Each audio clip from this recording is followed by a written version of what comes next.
Bon, on va commencer par une toute petite vidéo avant de vous donner la main pour introduire cette session avec Saïd Charna, qui a la gentillesse de nous recevoir aujourd'hui pour cet événement de clôture et de capitalisation. Ok, donc, let's start with the video.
Thank you, thank you. So it's in a nutshell.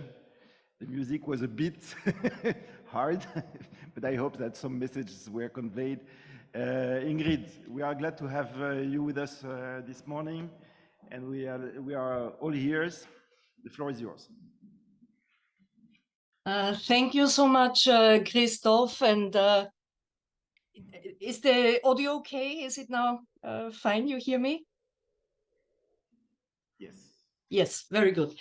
So thank you very much, Christoph, and really thanking also everyone for being here at the UFM together with the MED SME team, the Small Business Act coordinators, the whole MED SME team, GOPA, and our friends from the UFM. Said, many thanks for hosting this event.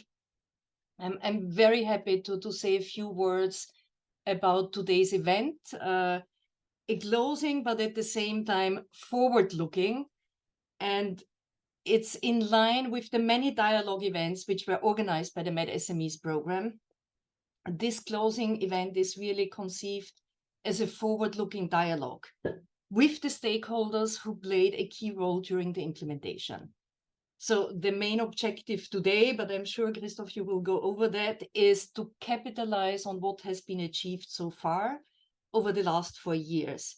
And the video recalled it. The program really started in December 2019. And to draw lessons for future initiatives. What we can say today, I think, is a lot has been achieved, that's for sure. the specific objective of the program, when it was designed and prepared in 2018, they were very ambitious, because we all know that political and regulatory reform, this is long processes. They require persistent efforts and time. But I think we can say that the challenges were boldly taken up, in particular by the Small Business Act coordinators, whose capacities to convince stakeholders during all this period has been strengthened. And this is illustrated by the participation of about 2,000 professionals to the different events organized, and the creation of 13 working groups on the two key topics, access to finance and internationalization of SMEs. Looking a little bit back, and I think it's the moment to look back, I mean, challenges abound. They were taken up despite the COVID crisis. The program started during COVID, really, where MED MSMEs responded very swiftly. It was among the first regional programs to switch to digital. It has elaborated more than 10 COVID response fact sheets at the time, in close cooperation with the working group. And despite this period of more than 2 years where we couldn't meet, you managed to maintain the dynamics of a dialogue at high level, technically informed dialogue that articulated the national and the regional levels. For us, one of the striking characteristics of the MED SME program was that it captured topics of relevance and the state of the art, such as on the digitalization of exports, the fintech and gender aspects, e-commerce, digital marketplaces, so very reactive to the changing environment. It was really about innovative policies, regulations, and tools at the benefits of SMEs. And I want to congratulate here Christoph, Paolo, the whole MED SME team for their excellent work and dedication, and Gopa for the extensive support provided. Also to underline, because of this relevance, an extension of more than 1.5 years, of 18 months was granted, which is very rare for a program. The alignment of the activities, with the priorities on the ground have been assured by extensive mappings at national level, and that has allowed to identify priorities which are shared by most of the partner countries. These priorities were filtered by applying specific criteria, and the questions always asked was, how is this priority affecting small and medium-sized companies in particular? Is the regional level relevant? I mean, we are talking about a regional program. And can we reasonably count on follow-up activities at national level so that there is impact felt on the ground? Applying this criteria, it really helped to align stakeholders and generate value added. Sharing all your perspectives on what is important was at the core of this work.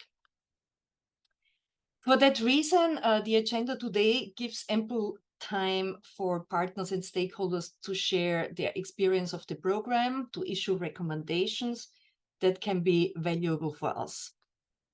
All those, and it's very nice to see, all the partners around the table in the very beautiful premises of the UFM.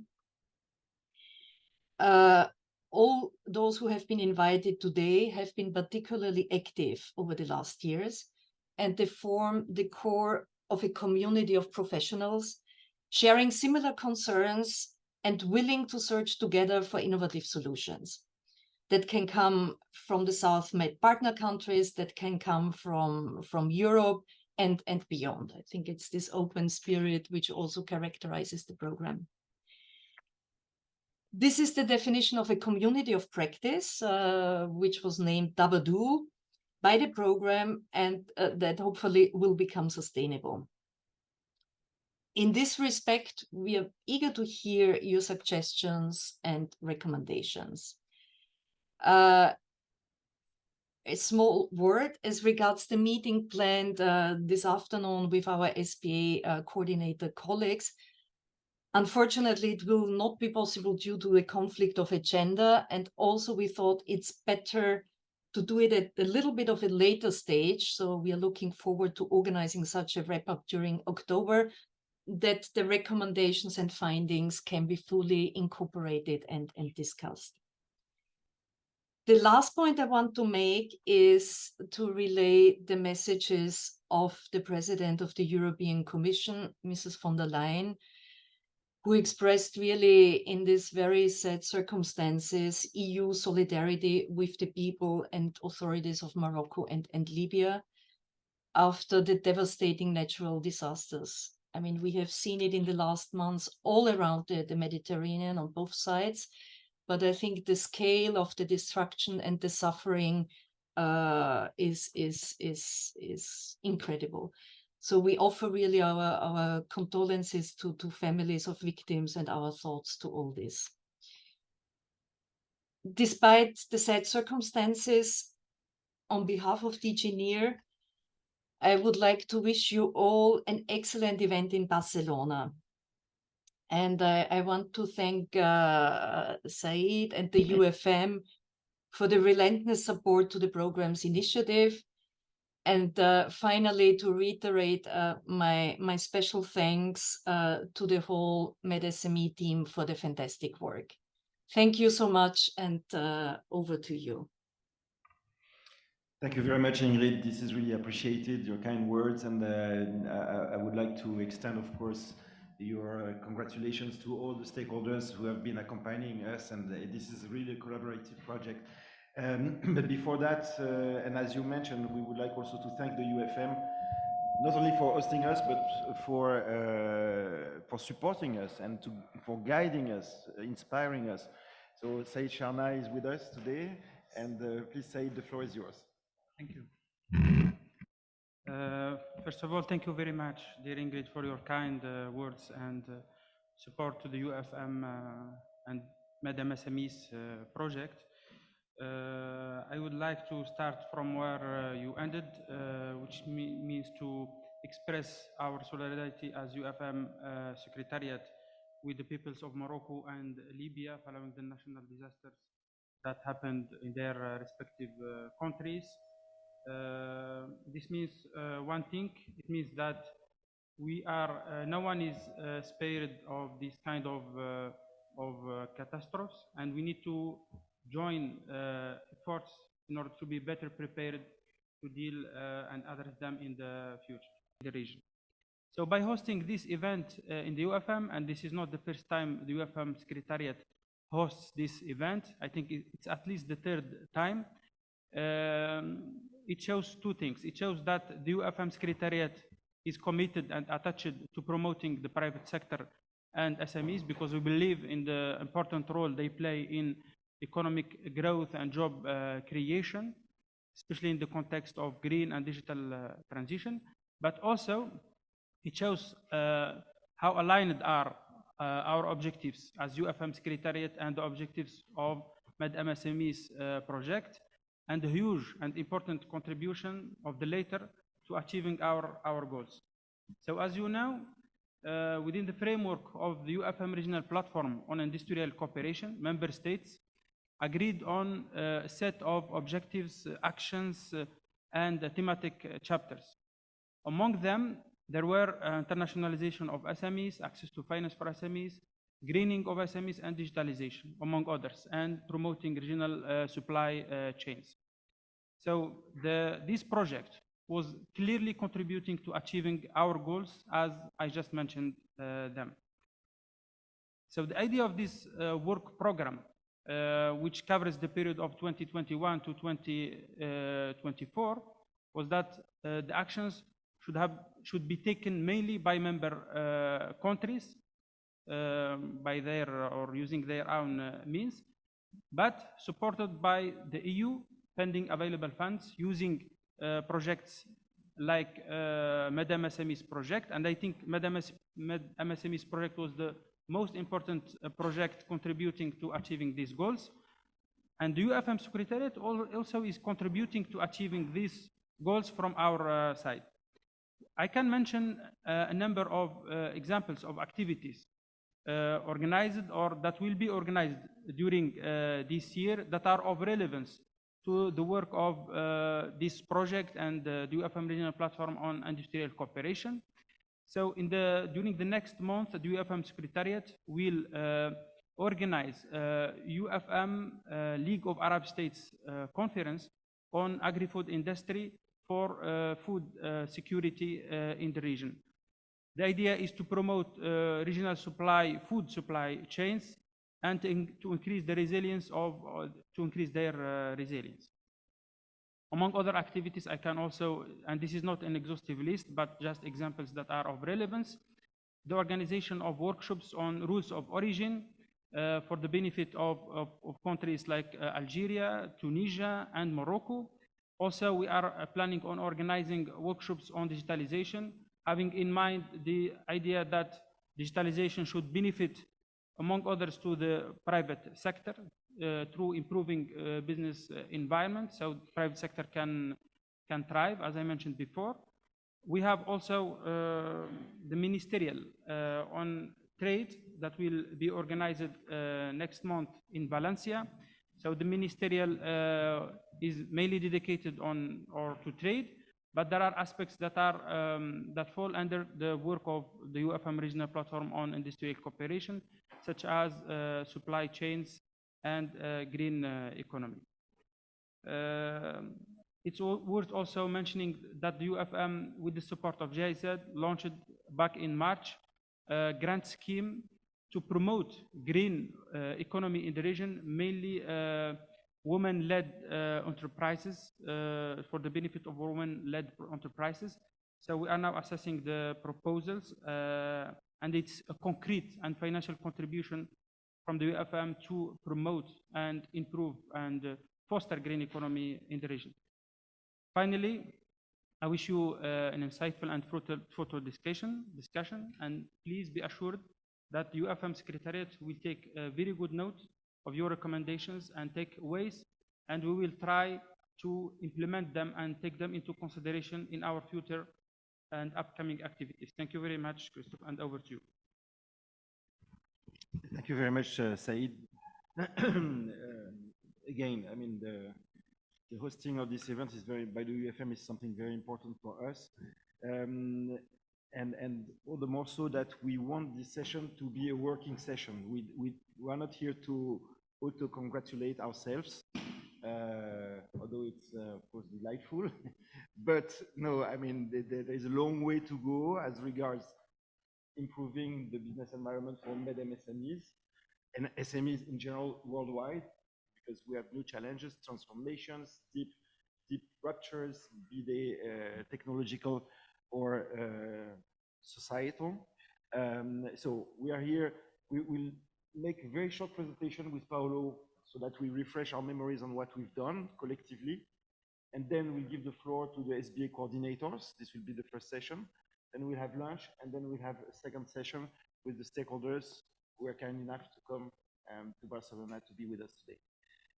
So can we have the first presentation, please? So I will be very quick. Actually, I was curious when we were preparing this session, and I went on Google and say SMEs in MED. And I was surprised and to a certain extent, that if you Google SMEs in MED, which is the platform of all platforms, at the end of the day, we are everywhere. Except this washing machine, we are investigating about this washing machine. We don't understand what it is, but this is great. And actually, this is the result of very intensive social media activity. We reached 6 million people. I mean, and 240,000 engaged, meaning read what we issued, out of which about 40,000 went and clicked on the resource that we were making available. So it was said, okay, so the program is at the crossroad of work programs, okay? This is the work program of the Regional Platform for Industrial Cooperation of the UFM, and a methodology framework, methodological framework, which is the SBA principles, 10 principles that we transform into a vision, an ambition, and an approach. Vision, okay, better policy and regulations, operational platform, ambitions to be an inspirational catalyst, okay? We have limited resource, but okay, our duty is really to catalyze things, exert a multiplier effect at national level by mobilizing resources, but also talents, okay, in order to generate impact at national level, because at the end of the day, things are done somewhere. The idea of region, the region is something that is conceptual, but things are done in the territories. The approach is to be selective, to be inclusive, peer-to-peer, adding value expertise. We are going to talk about all that, but the program DNA, in a nutshell, as you know, it's about internationalization, access to finance. The SBACs, they are kind of the backbone of this exercise, and they are the interface between the regional level and the national level, and we have working groups that are supporting that. So it looks like DNA indeed, and our principles of action is KPI Power 4, which is keep people informed, interested, involved, and inspired. So this was our motto. So we started in December 2019 in this beautiful room. We are here today to discuss about that. We will discuss about the fact that we wanted to add value. To add value, this means that we need to tackle subjects that are innovative, that are at the fringe, that are frontier subjects, as we say. Because, for example, okay, to be very clear, we are thinking about artificial intelligence. Artificial intelligence, in the States, they are asking themselves what to do. In China, they are asking themselves what to do in terms of regulations, in terms of policies and everything. So this is where the regional level makes sense, because we wanted to, so this is why we'll discuss about these subjects a bit more in detail. And the idea was to articulate, again, the regional and the national levels, and we believe we did so. Keeping in mind that, and this is maybe one of the characteristics, because you'll tell us, okay, yes, of course, indeed, we have plenty of fora like that, okay, networks that exist. The MGN, the EuroMed Guarantee Network, the network of central banks, okay. So, but I would say that what was really particular in our situation is the fact that we were cross-sectoral. So meaning that we had people coming from Ministry of Commerce, Ministry of Finance, Ministry of Industry, of course, but also from regulators, be they banking regulators, non-banking regulators, private sector. So, and this is this combination of talents, expertise coming from various horizons that make this platform so special. And this is why, I mean, it was like 1.5 years ago, we decided to brand it under this Tabadol with an extra O, Tabadol, we don't know how to pronounce it, okay. The idea that, I mean, I remember we voted in this room, and this was really a participatory process to choose this thing. So thank you very much. Now we are going very quickly also to go through internationalization activities. Paolo? Thank you, Christophe. Alors, moi, je vais parler en français pour nos amis du Maghreb. Comme ça, on s'alterne, anglais et français. Nous avons la traduction. Est-ce qu'il marche, la traduction? Vous pouvez m'entendre, comprendre? Je vais passer en revue rapidement les principales activités que nous avons réalisées ensemble. Je dis ensemble parce que, effectivement, nous étions un peu les inspirateurs, mais après, c'est grâce à l'aide des SBA Coordinators et des groupes de travail qui ont été mis en place au niveau de chaque pays partenaire que nous avons pu réaliser ces activités. Commençons par les topics. Vous savez qu'internationalisation, ce n'est pas uniquement les exportations. L'internationalisation, c'est les investissements étrangers, c'est les accords internationaux, les licences. Mais c'est grâce à ce travail commun que nous avons, après la première réunion en décembre 2019, décidé de travailler dans le domaine des exportations des PME. C'est pourquoi, dans l'internationalisation, nous avons commencé une analyse de la thématique des exports des PME au niveau des politiques et des stratégies et des programmes et des instruments d'accompagnement existants au niveau de chaque pays. Après, durant la période du Covid, nous avons noté, pendant qu'ils ont réalisé ces études, ce mapping un peu des politiques, cette accélération de la transition digitale. Pas uniquement au niveau international, mais dans la région également. Nous avons vu que les pays commençaient à adopter de nouvelles méthodes, de nouvelles approches de traitement des opérations de commerce international et des exportations des PME à travers le digital. Nous avons eu des pratiques constatées en Tunisie, au Maroc, en Égypte, en Jordanie, de procédures digitalisées. Par exemple, le contrôle de qualité des marchandises, toutes les formalités ont commencé à les réaliser online au lieu d'aller au guichet des autorités préposées. Et donc, on s'est dit, ça peut être, donc, vu les ressources limitées et le niveau innovant de cette démarche, nous nous sommes dit, ça peut être une thématique où nous sommes un peu précurseurs parmi les programmes régionaux qu'il fallait approfondir. Et c'est pour ça qu'au niveau des exportations, nous avons tous ensemble décidé d'approfondir cette thématique donc, de la digitalisation. Et nous avons approfondi sous deux angles.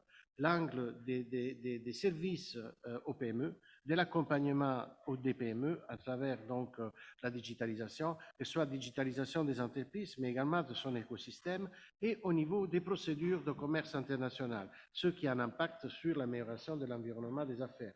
Et donc le cadre réglementaire, donc nous nous sommes inscrits à plein dans les accords que les pays ont signés avec l'Organisation mondiale du commerce sur la simplification des procédures de commerce international. Dans ce cadre donc de simplification des procédures de commerce international, nous sommes occupés des pratiques de digitalisation.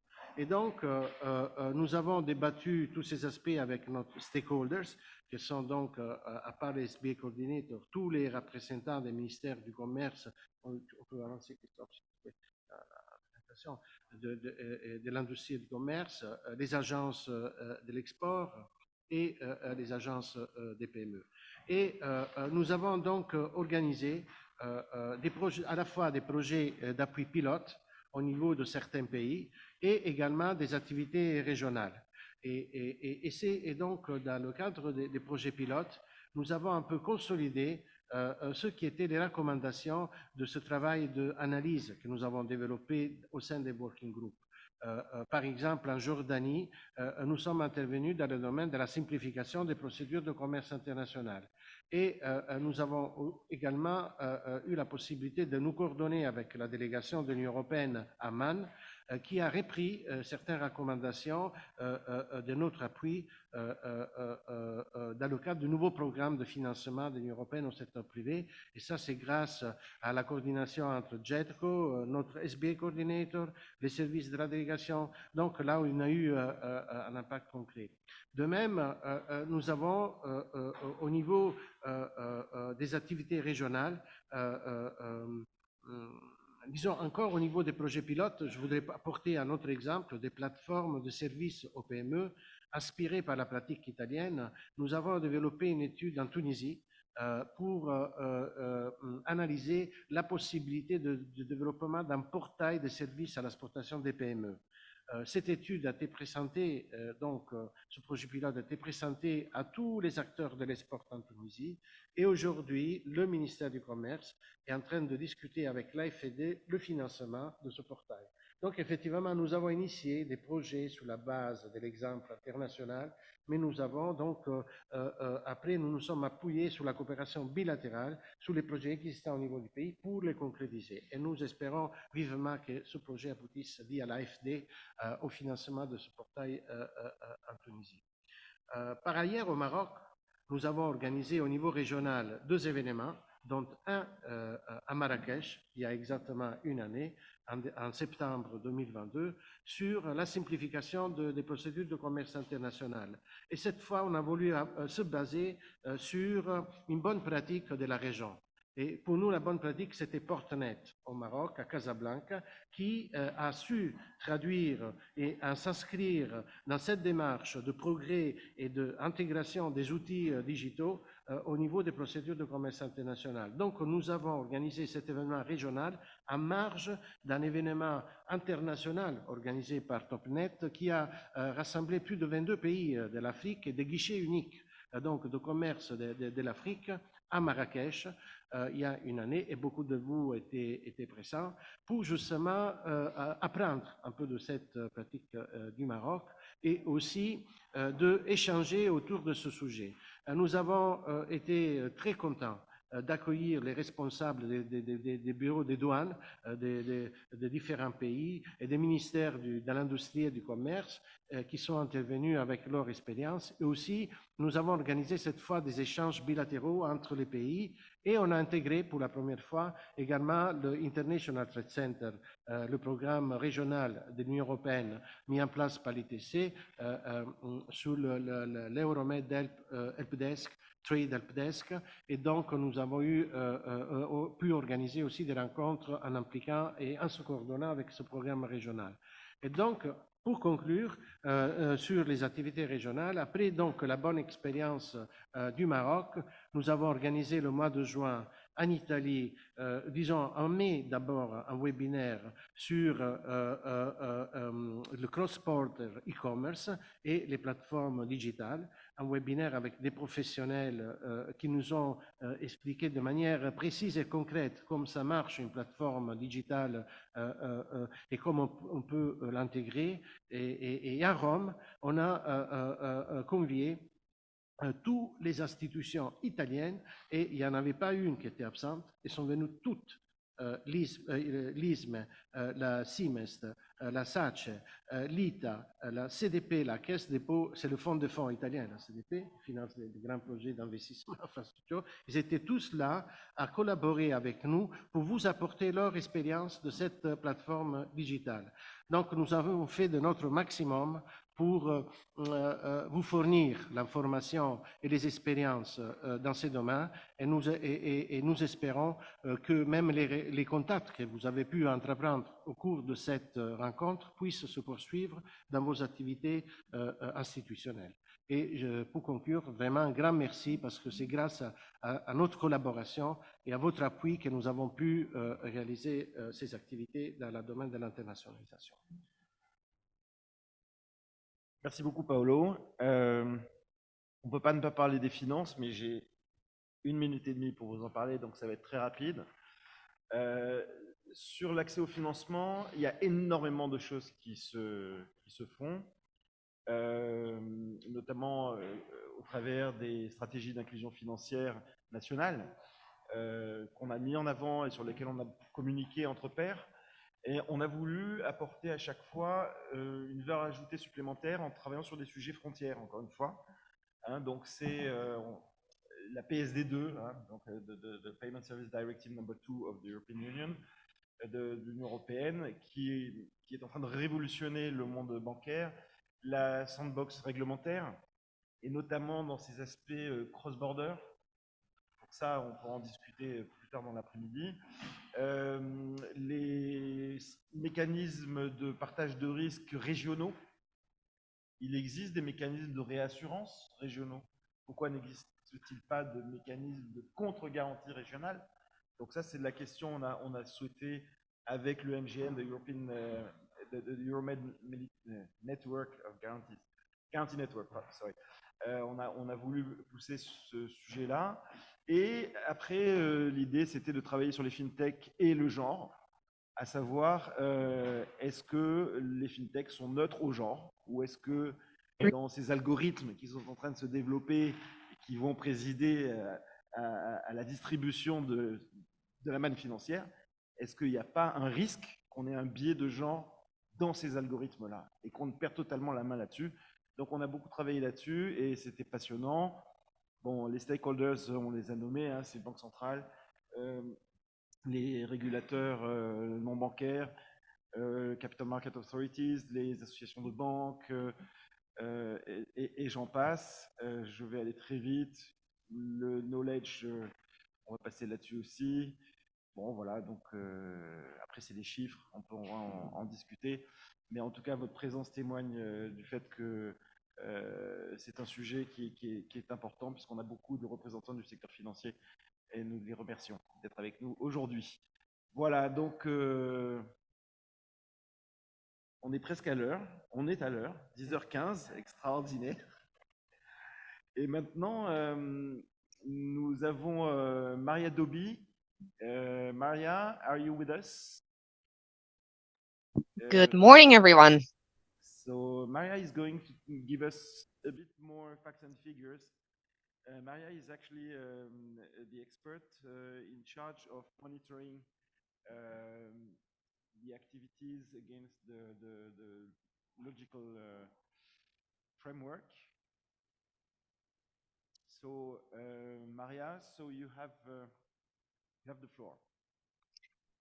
Right, then check. You can hear me, you can see me, and you can see my presentation. No, you cannot hear me.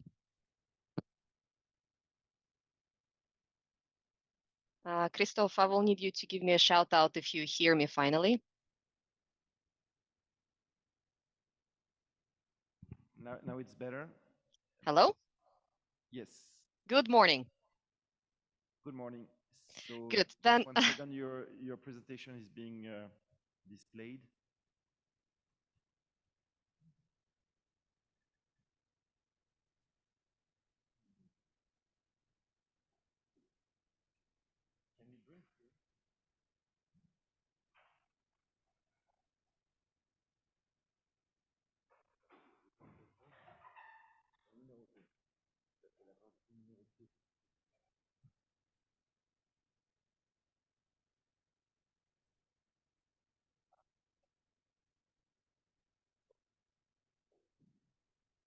Yes, Maria. Now we can see your presentation. perfect. Then check. Lovely. Thank you so much for inviting me to speak. Indeed, as you can see from the title of my presentation, it's going to be about facts and figures. So I apologize in advance for throwing a lot of numbers at you, but for those who really pay attention, I have to say there will be a little reward in the end. So please stay with me and you shall be rewarded. Now, my presentation will be made of two main blocks. One is about the program's own M&E data, and second is the survey of the stakeholders that we conducted in summer 2023. The way I picture it for myself when I'm thinking about M&E data for the program is that MED MSMEs is standing on three whales, which is policies, events, and outreach. And those are the three dimensions that I would like to discuss with you today in terms of the achievements that were made. Now, the first one, the MSME policies. In total, 39 technical assistance missions were made on different topics related to MSME policy development. The program came up with 6 national roadmaps, 6 on access to finance and 6 on internationalization. We have, well, I say we, but of course, Christoph and his team made 45 recommendations at the for the national MSME development, and 28 recommendations were provided for the UFM work plan. Out of them, 15 on internationalization, 13 on access to finance. Now, in terms of events, and this is really one of the biggest pillars, I think, of the program, 149 institutions were mobilized in total. Out of them, these institutions attended 24 national and 10 regional policy dialogue events. And when we look at the satisfaction rate of participants with the events, it's actually quite high. On average, we're speaking about 93% satisfaction with in-person regional events. We have created working groups on access to finance, internationalization. Here you can see the data on the composition of the participants, and you can see that actually the program managed to achieve almost 50-50 split between men and women, which we're quite proud of. And the third part is communication and outreach.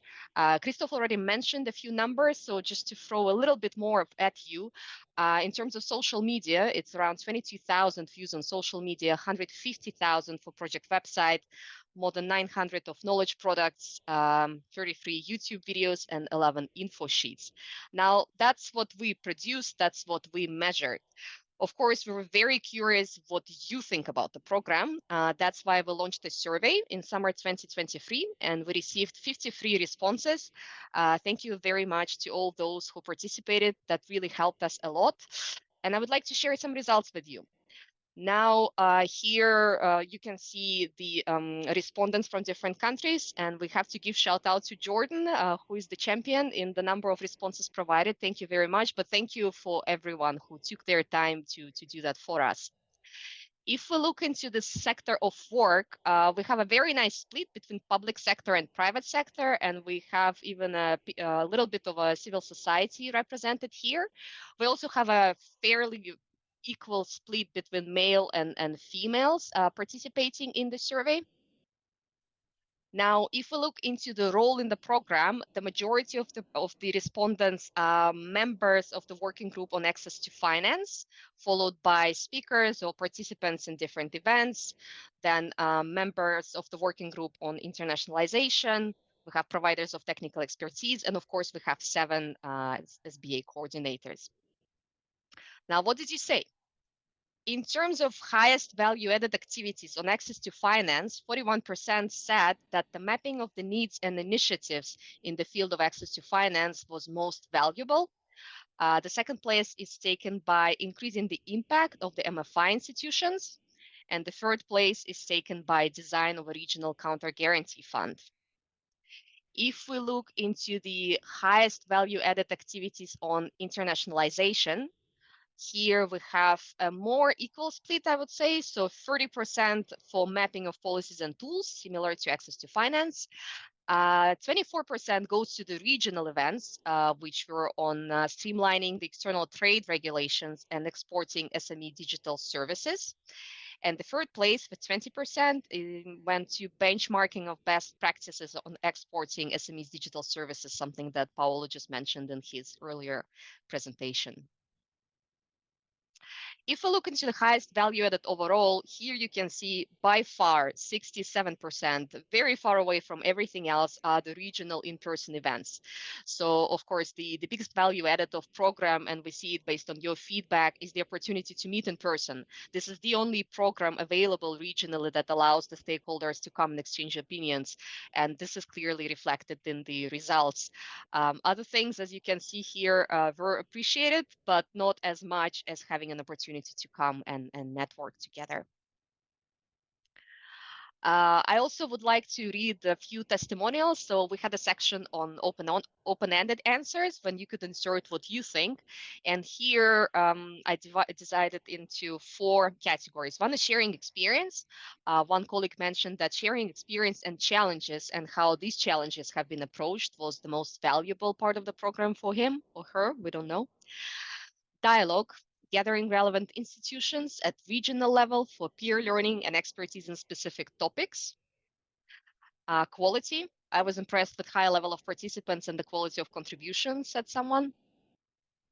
And innovation, it's a forum to explore potential opportunities on the country level, putting together different regional stakeholders to discover mutual interest and a source for update and accumulation.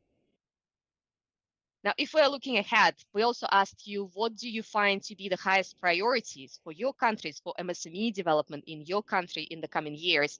And you see here the road is curvy. I deliberately didn't put a nice straight road because it is always curvy. So here we go. The top 3 priorities are access to finance, digitalization, and internationalization. And it was very interesting for me to hear that all of these 3 I actually covered in the work program by UFM until 2024. So that means that the stakeholders' position is actually quite aligned on what those priorities are. You can see that very limited priority was given to enterprise skills and innovation policy, and standards and technical regulations received 0 from you. And the last question we asked was, what are the key activities for future regional programs as you see them? Now here the top score was given to involve bilateral programs a bit better. And I think that is something that we also saw in the scores for the alignment with national priorities. You did say to us, and we take this feedback, that the alignment with the national priorities was not always that obvious. So we definitely take it with us as the homework. And second place is taken to support regional events, allowing peer-to-peer exchange in person. And number 3 is mobilizing and convening relevant stakeholders to contribute to the regional platform. I apologize, I hear some interference that someone else is speaking, but hopefully it's just me. Good. Now, if we go to the conclusions, I know I shared lots of numbers. You're not going to remember them. I'm not going to remember them 1 hour from now. But if I am to ask you to take away 3 main conclusions, here's what I would like to say. One is that a closer alignment with national priorities is needed if we are to continue with regional programs down the line. We understand that. And here we really see a very strong need to involve SBACs in formulation. So to involve them as soon as possible in the formulation of the next regional programs. I believe the colleagues from DG NEAR mentioned that this is the plan to happen in October, and this is really good news, and we hope that this will help the future programs to be closer aligned to your national needs and priorities. Second is that in-person regional events are by far the most valued component of the program. We see that, and we can also only recommend for future programs to maintain robust budgets for events and communications to allow events such as this to happen in the future. And the third part is this 3 highest ranked MSME policy priorities areas that I just mentioned: access to finance, digitalization, and internationalization. This seems to be the go-to for the coming years. Now, this was the not fun part, I would guess. So now what I would like to do, if you allow me to quickly stop sharing my screen and reshare it again, is to do a little quiz. Please give me a second.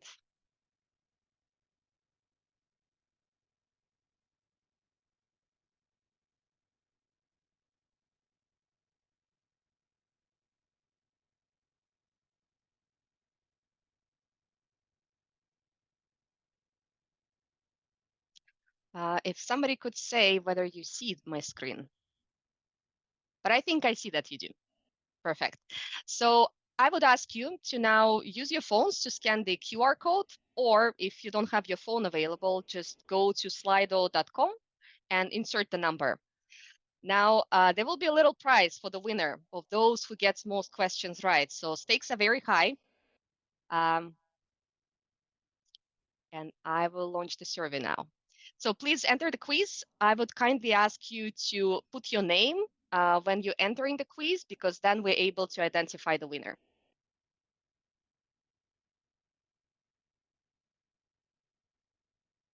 Thank you, Ahmed. You're the first one.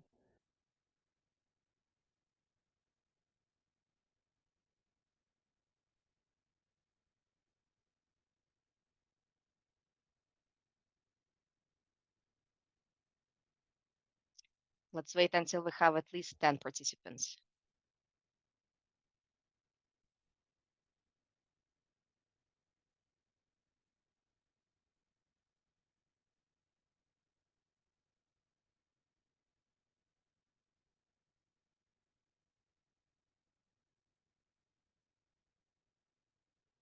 Wonderful.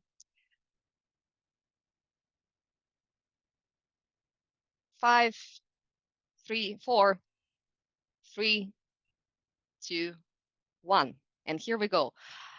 If you don't know the answers, just try to make a random guess. Who knows, maybe you're in luck today. So we're beginning with question 1. You will have 20 seconds to answer each question. Now, question 1, how many technical assistance missions took place through MED MSME program?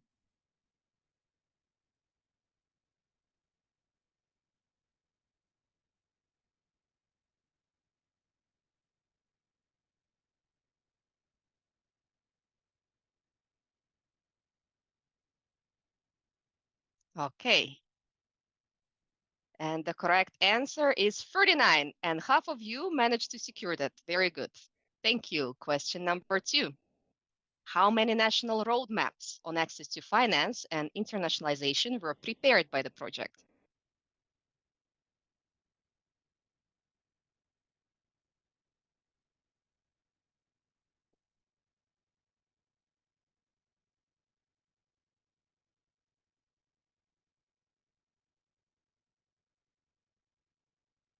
6 each. Very good. That is correct. How many recommendations for national MSME development were issued?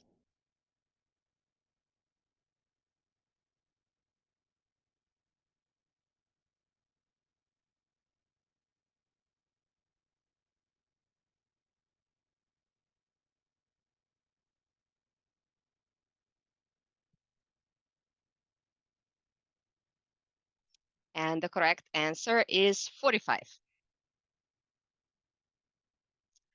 How many recommendations for UFM work plan were provided?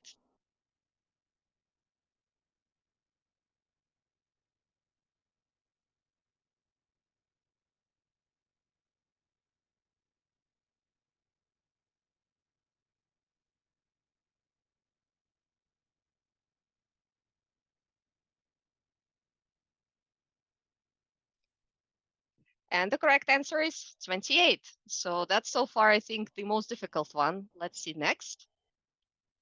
How many institutions were mobilized by the program?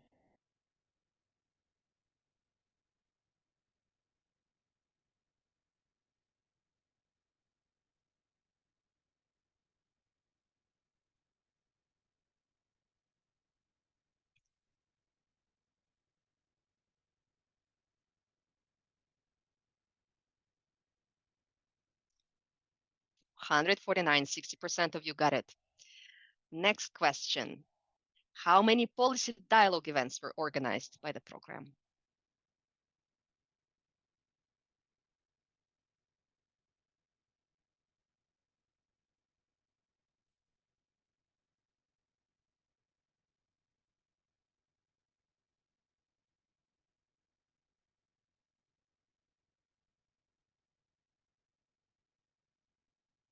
And the correct answer is 24 national, 10 regional. What is the average satisfaction rate with our in-person regional events, which we're very much hoping to raise after this one?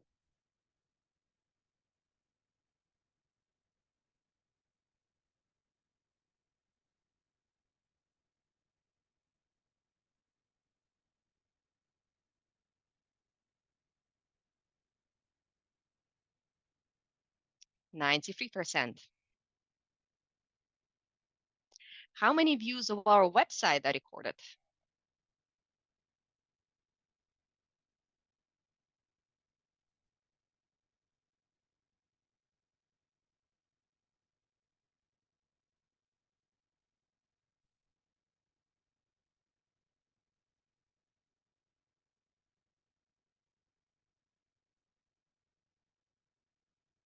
And the correct answer is 150,000. Although I find it very nice that 64% of you thinks we're twice as high. That's very nice. And I think maybe the last question, or maybe not yet. How many knowledge products and posts were published?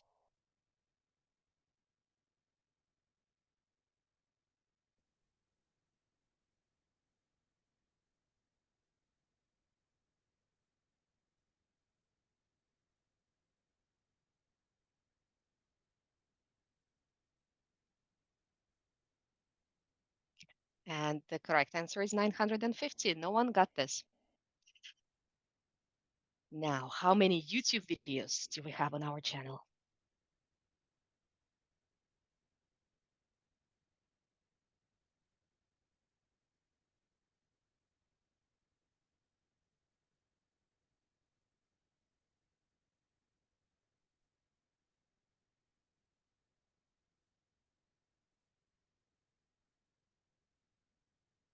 And the right answer is 33.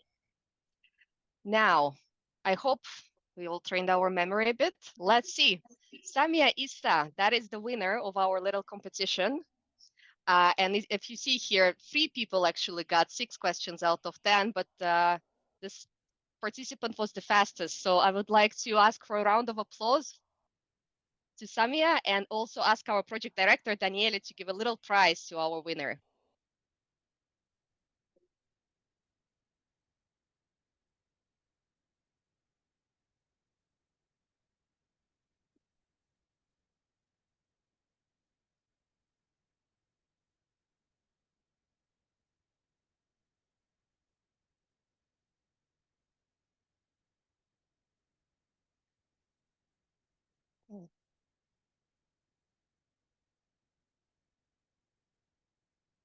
Well, thank you so much for your attention, and wish you pleasant rest of the day in Barcelona. And here's to the next speaker. Thank you. Thank you very much, Maria. As always, you're surprising us. Thank you, thank you. Now, last presentation before we go into the session, and we'll listen from you, actually, because this is the purpose of all the exercise. So last two presentations, we have first one presentation on knowledge and the second on how to capitalize on what we've done. And then we'll give the floor to the SBA coordinators. So on knowledge, we have with us online Ali Berada, our dear friend who unfortunately could not join us physically, but I mean, he has been extremely active in the program. He is the one behind this monthly brief that you received regularly over the last year. He was the one identifying international good practices, inspiring practices, and he will tell us more about his methodology, what the lessons he learned by doing this exercise. And this is, we are very glad to have Ali with us. Ali, tu nous entends? On va passer en français. Oui, bonjour Christophe, je vous entends. Bonjour à tous d'abord, j'espère que vous m'entendez bien. Parfaitement. Vous m'entendez bien, parfait. Donc moi j'ai désactivé la caméra pour assurer la stabilité de la connexion. Et donc je vais démarrer ma présentation. Je voudrais tout d'abord commencer par remercier Christophe et Malherbe et l'équipe du programme de m'avoir inscrit parmi les intervenants pour vous parler donc de l'activité connaissance et spécifiquement dans le cadre de notre communauté de pratique Tsebedoul. Donc, en guise d'introduction, j'aimerais replacer brièvement cet exposé dans son contexte et dire notamment que la connaissance et le dialogue régional ont été les modalités mises en œuvre par le programme et par notre communauté de pratique dans le sillage du programme pour contribuer à la plateforme régionale de coopération industrielle de l'Union pour la Méditerranée. Toujours à titre de rappel, l'objectif recherché à travers la connaissance et le dialogue est d'inspirer des politiques et des réglementations innovantes pour les PME de la région Sud-Med, principalement sur deux dimensions, l'internationalisation et l'accès au financement. Donc, au passage, je noterai que ces deux dimensions font partie des 5 chapitres de la plateforme régionale, avec notamment l'intégration des chaînes de valeur entre l'Union européenne et les pays du voisinage sud, la transition verte, le numérique et les politiques de création d'emplois et d'économie sociale. Ce contexte rappelé, j'en viens à l'objet de mon exposé pour préciser que la connaissance dont je vais parler va prendre appui sur une publication, la page mensuelle de Tsebedoul.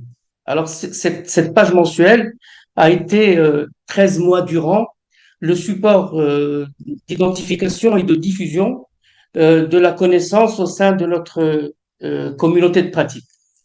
Et c'est donc un retour d'expérience que je tâcherai de présenter avec synthèse des outputs que cette page mensuelle a permis de capitaliser, les points clés retenus et enfin, pour terminer, quelques questionnements suggérant des pistes de réflexion et d'amélioration, mais beaucoup plus en rapport avec l'idée de communauté de pratique. Alors, le cadre conceptuel de la page mensuelle de Tsebedoul, j'aurai ici 4 points à évoquer. Premier point, la connaissance orientée pratique et outils comme fil conducteur. Ceci pour dire, et c'est un point important qu'il faut souligner, qu'il s'agit en fait d'offrir aux décideurs dans les pays partenaires du programme des solutions innovantes, ou en tout cas des sources d'inspiration pour la formulation adaptée de politiques PME, et ce, en puisant dans des initiatives européennes, sud-méditerranéennes et plus généralement de par le monde. Deuxième point, l'internationalisation et l'accès au financement comme toile de fond. Je n'y reviens pas, ce sont les 2 axes d'intervention majeurs du programme, sachant néanmoins qu'il faut les considérer également sous le prisme du numérique, ce qui aura contribué à enrichir la page mensuelle avec des sujets, entre autres, comme le commerce électronique transfrontalier, les portails de services en ligne pour PME, la finance numérique inclusive, etc. Troisième point, des thématiques transversales comme champ d'investigation incontournable. Je citerai entre autres exemples l'analyse de genre, la double transition écologique et numérique. Alors voilà de nouveau le numérique, la coopération transfrontalière, la promotion des réseaux de PME, ou encore, et ce n'est pas le moindre des sujets, l'évaluation d'impact des politiques PME. Voilà donc autant de thèmes transversaux parmi bien d'autres présents dans notre publication. Alors, quatrième et dernier point, la data. La data comme ressource essentielle qui va couvrir les aspects, bien sûr, quantitatifs de la connaissance. Et on va trouver ainsi, au gré des pages mensuelles, des sources statistiques de référence sur des thèmes multiples et variés, comme l'inclusion financière dans le monde, l'open banking, le financement des startups, le trade finance, le e-commerce et plus globalement, le commerce mondial. Alors, ce cadre conceptuel défini, comment tout cela s'est-il matérialisé en quelques données clés? Euh, la page mensuelle, Sabadoul, ce sont 13 numéros produits entre juillet 2022 et juillet 2023. Ces 13 numéros ont contribué à partager un total de 80 brèves, soit en moyenne 6 brèves par numéro. Alors, lesquelles brèves ont rendu possible l'identification de près d'une centaine de pratiques et outils. Et ces 13 numéros de la page mensuelle cumulent quelques 185 liens qui permettent d'accéder aux documents sources et d'approfondir tel ou tel sujet le cas échéant. Enfin, je dois noter que la page mensuelle a un atout de taille puisqu'elle bénéficie de l'audience du programme, une audience sur les réseaux sociaux avec 8700 followers, dont 84% sur Facebook et 14% sur LinkedIn. Ici, un focus rapide sur les pratiques et outils avec quelques exemples. Un guide de l'internationalisation des PME que l'on doit à la DG Gros, un portail sur l'inclusion financière, la directive européenne sur le devoir de vigilance des entreprises en matière de durabilité, un programme d'appui à la transformation numérique des PME ou encore la boîte à outils que propose l'OCDE en matière d'évaluation des politiques de soutien aux PME. En fait, ce qui m'importait en faisant ce slide, c'était de refléter à travers ces exemples à la fois les deux grands thèmes priorisés par le programme et également quelques-uns des thèmes transversaux, j'en ai déjà parlé, qui ont été convoqués ou peut-être qui se sont invités tant ils sont incontournables tout au long du déploiement du programme. La durabilité, la transformation numérique, l'évaluation. Alors, ceci étant, il faut à l'évidence un moyen de s'y retrouver dans les 13 pages mensuelles, si on est à la recherche de tel outil ou de telle pratique. C'est donc la raison d'être de l'index thématique que vous voyez à droite du slide, qui a été préparé en deux versions, en français et en anglais. Il comporte à peu près une centaine d'entrées classées par ordre alphabétique et tout ce que nous pouvons évidemment souhaiter, c'est qu'il vous soit utile. Euh, je voudrais partager dans cet avant-dernier slide 5 points clés à propos du retour d'expérience de la page mensuelle qui nous a donc servi de point d'appui pour restituer l'activité connaissance qui a fait l'objet de mon exposé, qui fait l'objet de mon exposé. Ce qu'il faut d'abord souligner, c'est qu'au point de départ de cette initiative, nous n'avions pas d'approche clé en main. Tabadoul, je pense, est un cas typique d'organisation apprenante qui conduit à s'inscrire d'entrée de jeu dans une logique d'apprentissage collectif et dans un processus qui va connaître et qui effectivement a connu des ajustements et des améliorations en continu. Euh, Deuxième et troisième point à propos des besoins en produits de connaissances. En fait, les deux points vont ensemble parce que autant la définition en amont de ces besoins est un prérequis évident, autant cette définition n'est pas figé dans le temps. On l'a vécu, il a fallu recadrer, affiner, enrichir le périmètre thématique afin tout simplement de rester au fait des questions nouvelles et des problématiques émergentes. Euh, Quatrième point, c'est pour dire tout simplement que les interactions internes avec les experts du programme ont constitué le moteur et la dynamique de toute la démarche. Elles l'ont enrichi régulièrement par des questionnements, des propositions, des réorientations et bien sûr jusqu'à la validation de chaque page mensuelle par le team leader du programme. Cinquième et dernier point, je voulais parler de l'importance des routines, au sens positif, au sens vertueux du terme, qui vont s'installer progressivement et d'une certaine manière automatiser le process depuis l'identification, la synthèse et jusqu'à la diffusion des produits de connaissances dans les délais impartis. Dernier slide. Donc, je vous propose de terminer cette présentation en nous détachant, d'une certaine manière, mais à présent de la page mensuelle et en revenant à la communauté de pratique pour ébaucher quelques questionnements qui suggèrent peut-être euh, des pistes de réflexion et d'amélioration à propos de la communauté de pratique. Je vais simplement les lire, ces questionnements. 1.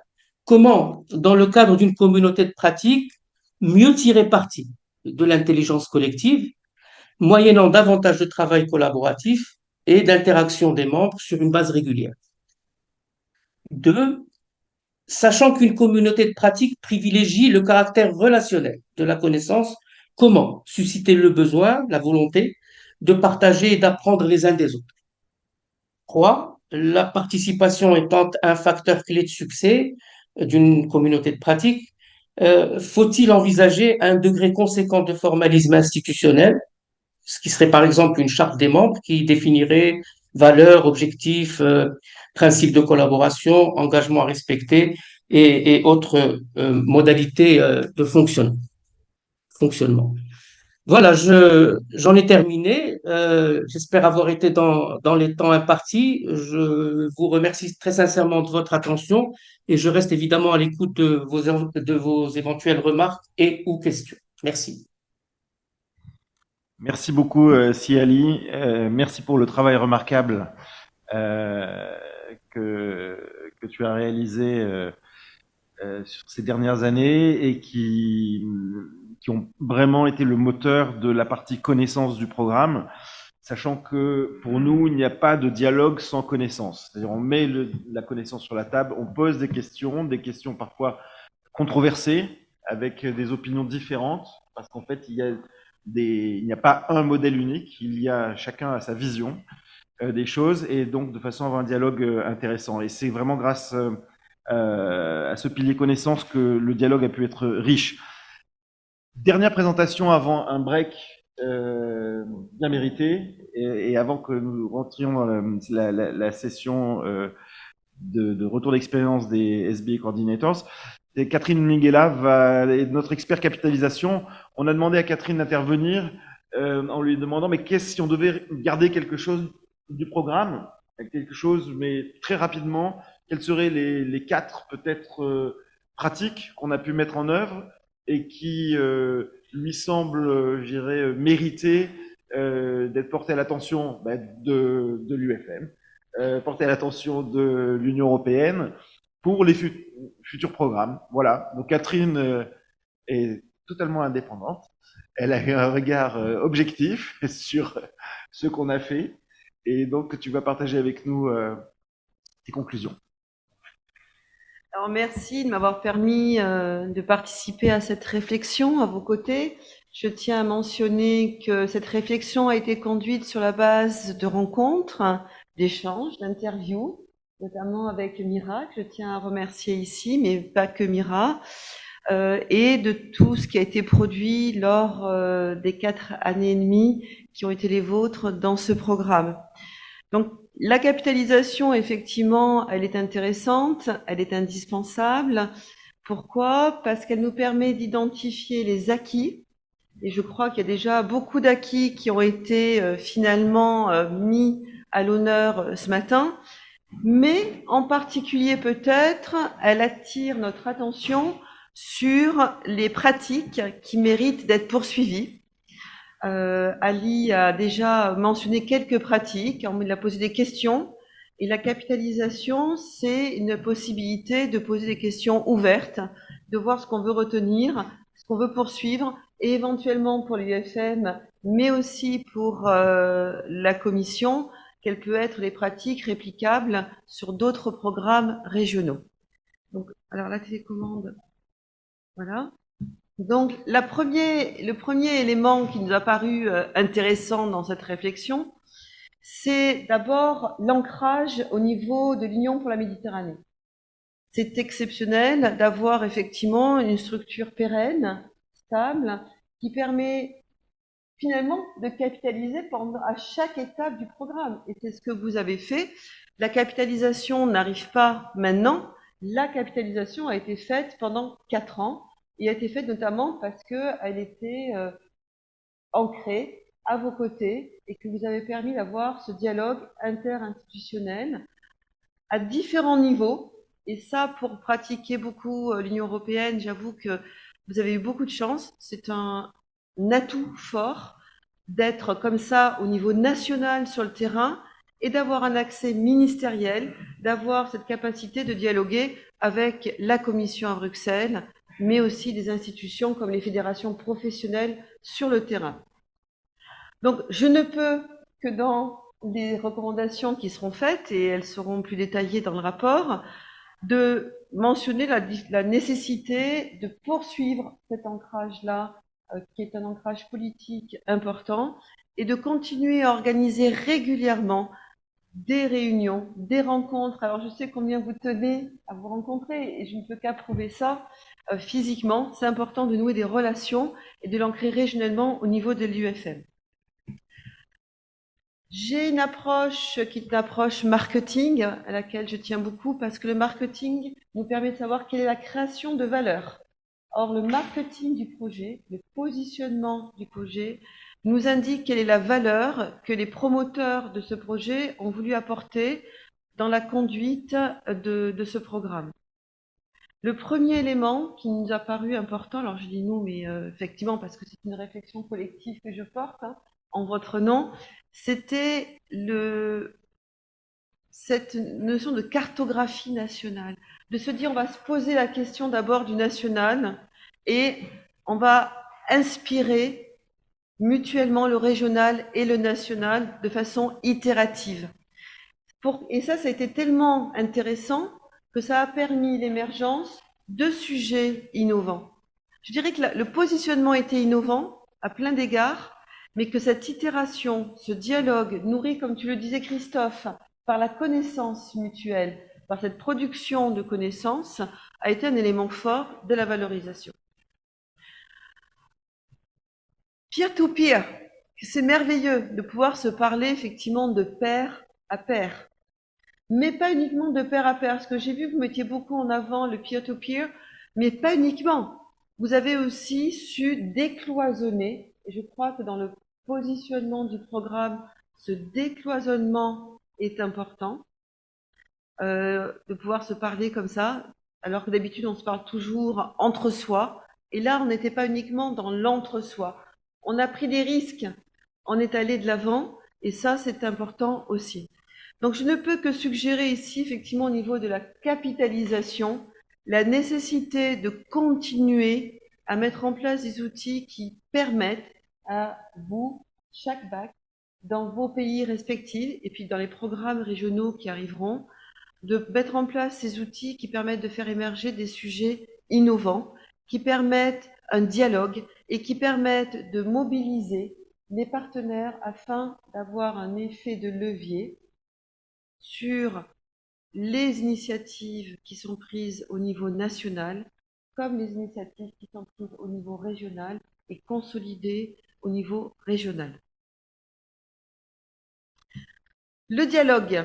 Alors le dialogue, il est fait grâce à vous, chacun d'entre vous, et je parle au SBAC bien sûr en particulier, la capacité que vous avez eue à accepter le dialogue, soutenu par les promoteurs du programme, soutenus par l'assistance technique, d'aller de l'avant, de pouvoir discuter entre vous, de discuter dans vos pays respectifs, avec des groupes de travail qui ont été montés spécifiquement, et l'animation que vous avez su mettre en place, cette capacité aussi finalement à vous confronter à de nouveaux sujets, à animer ces sujets, est pour moi une grande réussite de ce programme. Au niveau de la capitalisation, je trouve que ça serait dommage de ne pas bénéficier de ce que vous avez acquis aujourd'hui, chacun d'entre vous et collectivement, pour ne pas le réinvestir dans d'autres programmes régionaux, le réinvestir auprès de l'IUFM, bien sûr aussi, et de pouvoir promouvoir tous ces groupes de travail avec ces agents du changement, ce que vous avez appelé les champions, parce que vous avez identifié des champions dans chacun de vos pays quand même. Et ces champions, c'est quand même dommage de ne pas continuer à les mobiliser pour permettre aux politiques et réglementations qui concernent les sujets des PME à aller de l'avant.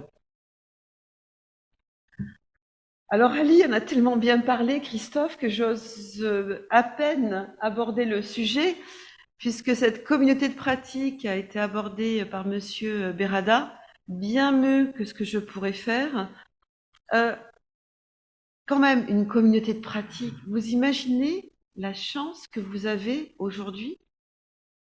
Vous avez cette communauté de pratique qui est la vôtre, qui est animée par vos savoir-faire, qui a été construite par des rituels, construite à travers une communication régulière qui vous a permis de faire converger.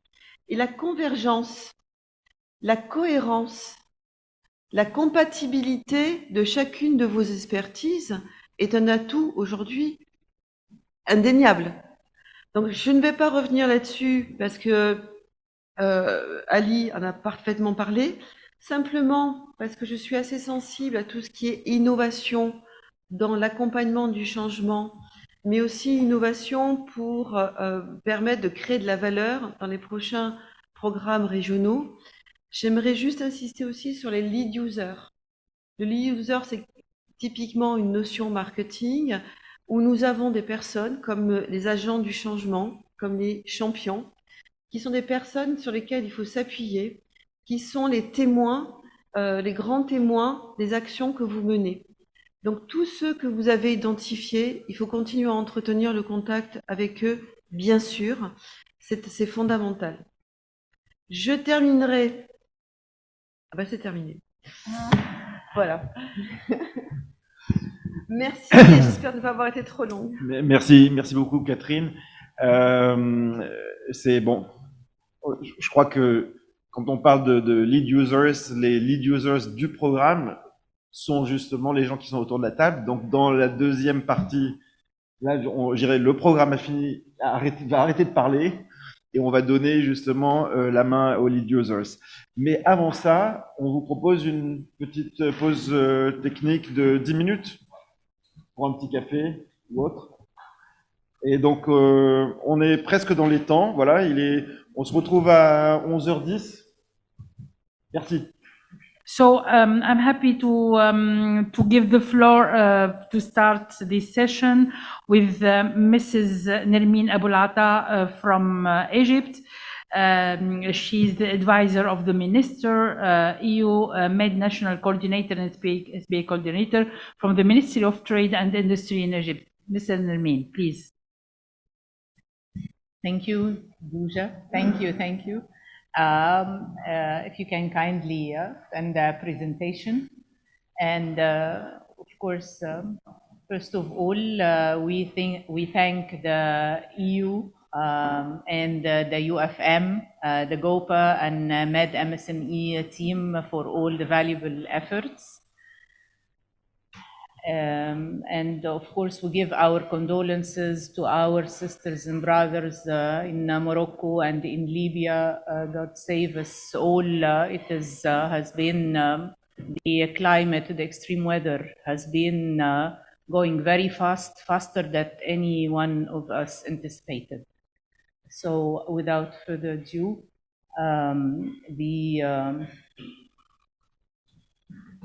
the concise presentation. First of all, I'd like to shed some light on aligning the regional and the national level priorities. And definitely, as in the capitalization session, it is very important to align both priorities.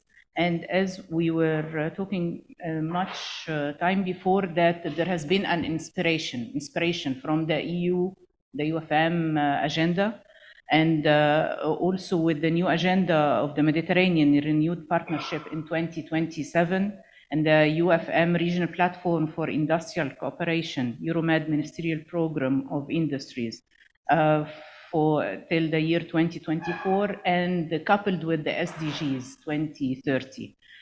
This has been reflecting heavily on the priorities in the Egyptian economy, the Egyptian strategies.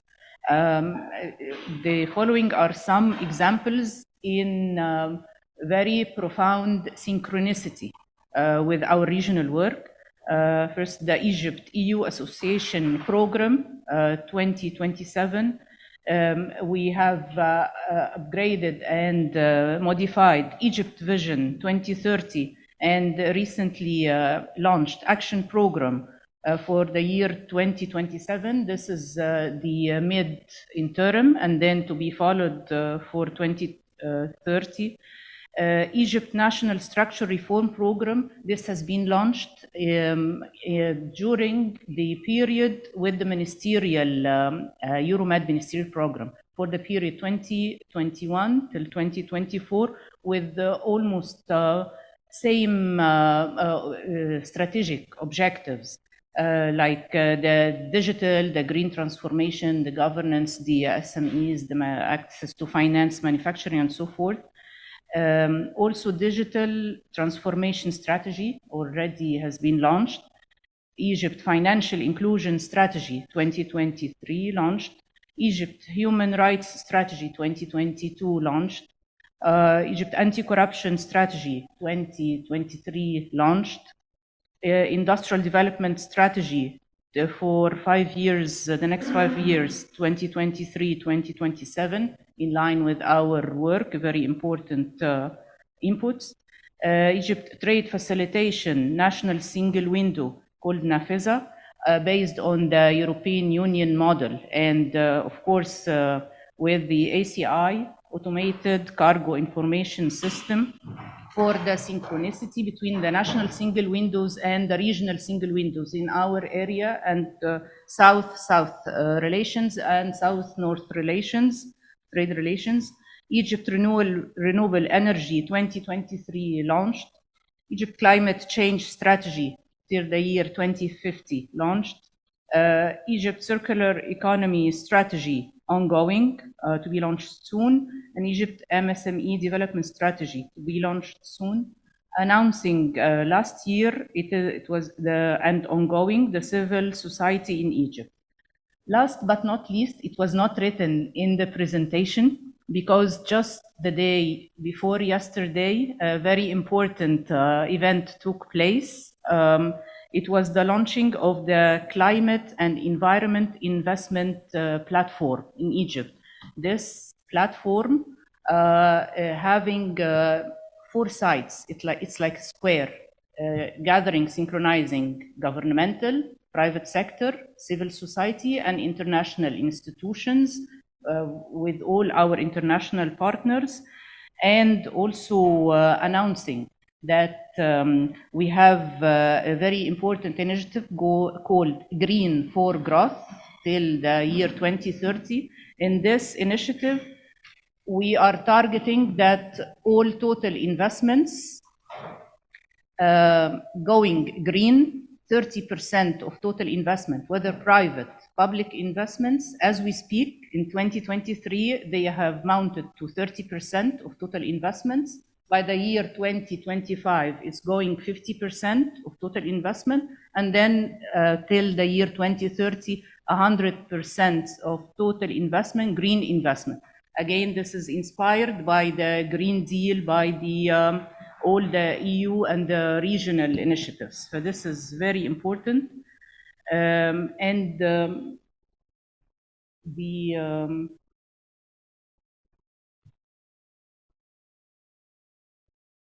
Okay. Second, it is with respect to mobilizing the stakeholders around frontier topics. And we would like to share with you also our experience on going into a multi-level governance approach. The multi-level governance, as we were saying, with our multiple stakeholders, the strategic, the line ministries, the working groups, very important champions, as we were saying, main partners and institutional stakeholders. Of course, those levels, the multi-level governance level approach has been very powerful, and it goes both ways, top down and bottom up, and they are all in synchronicity with the priorities that we have and the strategies that have been launched with respect to the ministries. Of course, the Ministry of Trade and Industry, the Ministry of Foreign Affairs with the UFM also counterparts, the Ministry of International Cooperation, Ministry of Finance, Ministry of Environment, Ministry of Planning, Ministry of Communication and Information Technology. This line of ministries ensure the political empowerment of all the programs and all the strategies to be put in place. And of course, with the priorities of the MED MSMEs, where we're having access to finance, digital transformation, internationalization, and green transformation. The three champions we're having with us all through the lifetime of the MED MSME. We had three working groups, one for policies, the champion with MED MED with us today. The second group, access to finance, the Central Bank of Egypt and the FRA, Financial Regulatory Authority. And the third group, internationalization, with the IMC, Industrial Modernization Center. All stakeholders and all partners for the empowerment of women, youth, having KPIs and targets with the National Council for Women, GAFI, EIUD, Exchange, e-finance, you name it. And last but not least, very important, the synchronicity with the civil society, the private sector and the civil society. The private sector, we work on institutional level with the Egyptian Federation of Industries, the Federation of Chambers of Commerce, the Expo Link, and the like. And we have the National Alliance for Civil Society, and we have the National Federation for also NGOs. And last but not least, EMFF, اللي هو Egyptian Federation for Microfinance.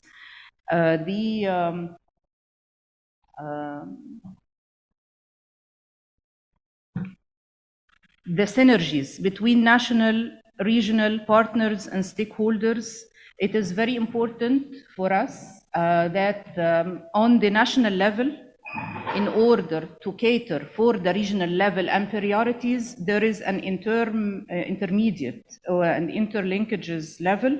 So on the national level, the multi-level approach that was presented in the first slide, it has been very powerful, using the tools that we acquired as SBAs and working groups to disseminate to our different stakeholders with respect to information programs, projects, standards, access, in line with access to finance, internationalization, green digital transformation. This is for nationwide, to have the information. Information is power, knowledge is power, and then for them to engage in the programs. And that's why I always was telling Christophe, this is very important platform, the MED MSME, and the synchronicity with other programs in the Euromed to know the knowledge and to engage in it.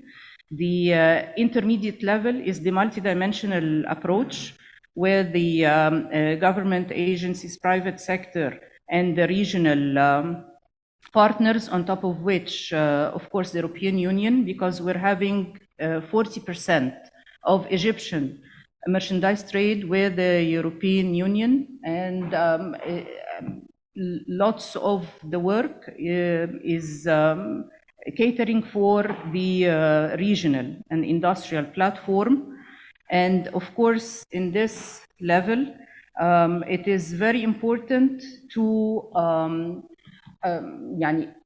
a very important comment here, that the KPIs that we have been hearing in the morning session, it's very important. Necessary, but not sufficient. I mean, for us, we need to say that most of the work has been positive, but there is one negative thing, that it is not only about the number of participants, it's not only about the number of meetings, it is also very important to target the KPIs of the region. The intra-trade of Europe, 68% intra-trade north-north. The South and the Euromed is very minimal. Actually, it has declined from 9% to 5%. Our strong suggestion is highly consider promoting the region. And of course, from policies to impact, that would be our maybe MED MSME 2 or the forthcoming project. My last slide, with respect. Yes, here. To wrap up, in synchronization with the SDGs 2030 and the renewed partnership of the South 2027 and Egypt Vision 2030, the forthcoming are some suggested future regional collaboration. And we were talking during the break that Ms. Maria Dobi has listed very important priorities. The three priorities were more access to finance, internationalization, digitization. However, we were expecting to hear about green transformation. Green, facing the climate change is very important for all of us, not only on the national level, but on the regional level. And here also, being inspired and in synchronicity with the EU green transformation, renewable and sustainable energies, those are for the future going forward. EU Action Plan for Sustainable and Circular Economy, EU Digital Transformation as means, tools and objectives, EU Standardization, Harmonization. One wise man, he was saying it does not matter whether to talk English, French, Japanese, Chinese. It is important to have the standards, one unified standards and harmonization for faster trade relations and economic relations. The new industrialization strategy, also very important, the new EU directives on CBAM, CSDD, and support for the partners' regional value chains. Very important, the related ESG standards, environment, social, and governance standards. Due to the climate change, all of us, South, North, are facing energy, water, food scarcity. So it is very, very important on the regional level also to work on energy, water, food security with the related innovations and digitizations. Team Europe initiative and job through trade and investment, enhancing national and regional single window for exportation internationalization, fostering MSME and their ecosystem with all the related vectors, women and youth empowerment, last but not least, more frequent regional meetings with multi-level vectors. And I would finish my presentation with a due thank you again to MED MSME team, UFM, GOPA, EU, and the Jordan co-presidency. Thank you for all, and all our colleagues. Thank you, and definitely the Egyptian side. Thank you. Thank you. Thank you so much, Dr. Nermeen, for sharing your thoughts, your suggestions, and what your contribution to the program. It was very interesting. Thank you very much. I want to give the floor actually to Mr. Nir Ben Aaron from Ministry of Industry from Israel. Please, the floor is yours. Oh, hello, everybody. It seems like it is time for conclusions. So we arrived to this time. I must say that it was very special 5 years of project, especially with all these events of the COVID at the middle.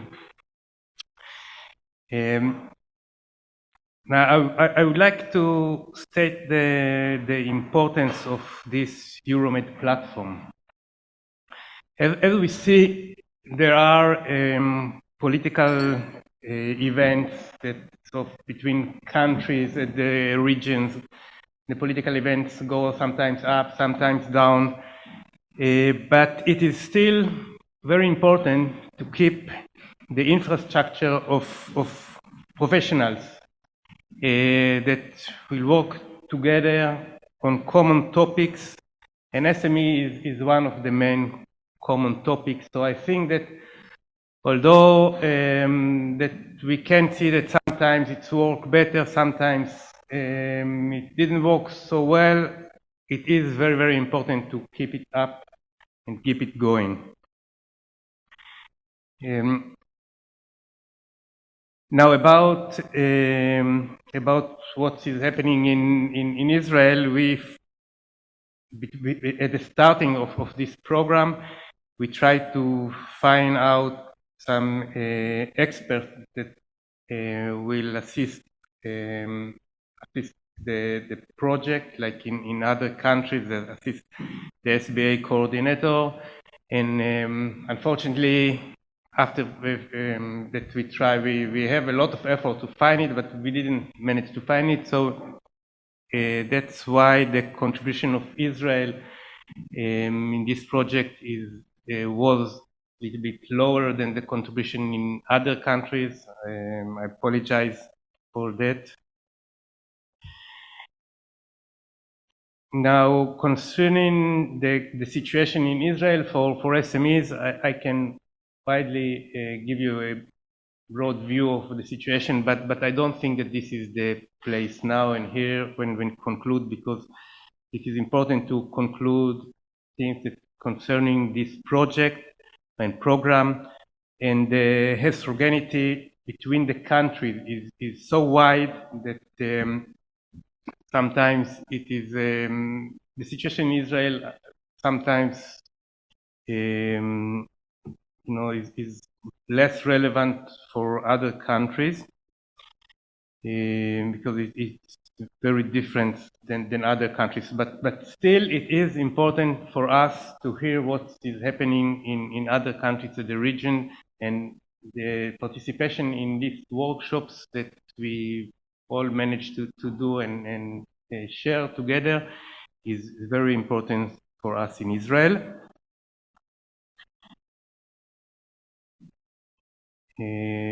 I give you also a few examples of topics that we share together, like internationalization of SMEs, how to export, the access to finance, digital commerce, and the digital of SME, how to improve the digitization of SMEs is very, very important topic. And we learn many things from the workshops and even the virtual workshops was very, very important. A few things about future plans. So I think that there are maybe 3 main topics that I think that are the most important things for SMEs, and I hope that if this program will continue, it includes this at least 3 elements. The first is how to assist SME to be more digital, and also the services of the government, how to encourage them to be more digital, because then it is easier for SME to participate. Sometimes, not all of them, but many SMEs, that it encouraged them also to be digital, so they enable to get the services from the government. So how to do it, what are the best practices? To share practices is very important among us.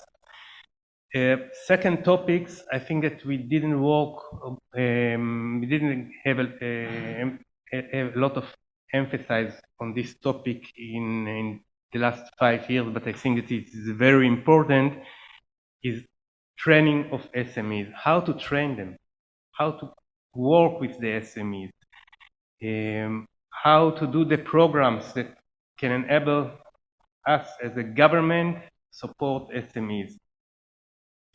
For example, how to give them consultancy, how to do courses that they can participate in and get knowledge. So I think that this is very important. The third element is the business environment.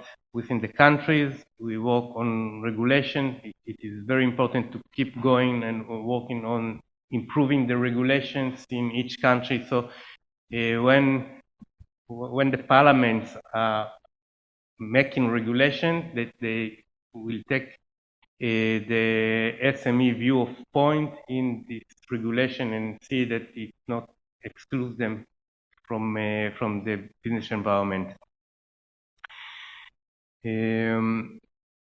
So I really hope that the program will continue. I hope to see you in other future events. And anyhow, I think that it is time to say the goodbye for everybody. It was very, very interesting and important project. And I hope, and last one, for the coordinator of this program, Christoph, to all of the staff here that work with us, thank you very much. You did a good job. We are happy to work with you, and we will be happy to work with you also in the future, but I know that now it is time to sometimes to change the structure of the program. So have a good succeed else in other program if you are not working with us, and I wish you all the best. Thank you, Mr. Nir, for your presentation. Actually, I will give the floor to Mrs. Mira Hussein, which is the head of Bilateral Relation Department, JETCO, Jordan. Mira, tfadali. Thank you, Duja. First, I want to thank all of you, especially the MED MSMEs team, and also this network of expertise from SBA Coordinator. Really, I'm coming back for the beginning of the project before 4 years that when we started formulate the working groups and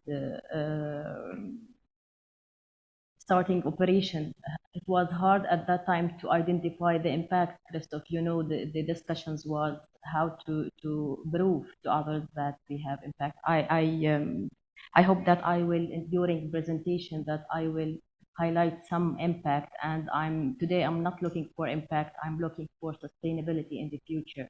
That all of these efforts and this network of experts and policy are continue in the future and capitalize the results.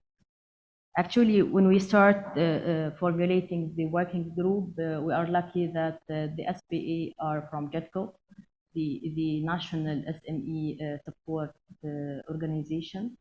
The CEO from JETCO was, they both working group. We formulate the working group from key stakeholders and the national expert from the team, the MED MSMEs visit Jordan and identify the stakeholder, and we had the visit to them and to raising their interest to participate actively in this working group. Also, we determine the constraints and opportunities in both program pillar, assess key stakeholder level of awareness and maturity in both topics at the beginning.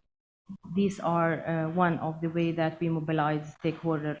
I want to mention two actually topics. One of them that already Paolo mentioned in the morning, that with the Ministry of Industry and Trade, that we already work as to streamlining and digitalizing international trade procedures.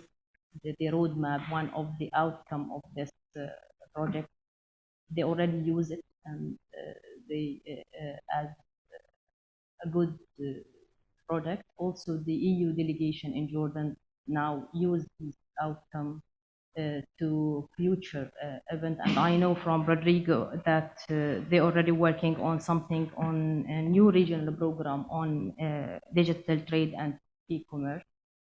Also, the national expert on regulatory sandbox assessed the SBA in addressing Women Business Association, and we hosting a webinar in Amman to discuss the fintech industry, particularly for women, and present the guide that already done by the national expert from Jordan, Raya Rosan, also that was very fruitful. Again, I want to introduce the working group member that there was from JETCO, from the Ministry of Industry and Trade, from the Women Business Association, from Central Bank of Jordan. Also, it was very difficult, but they become a part of this and share experience. How the program helped to align regional and national level priorities. As I mentioned, the working group members are already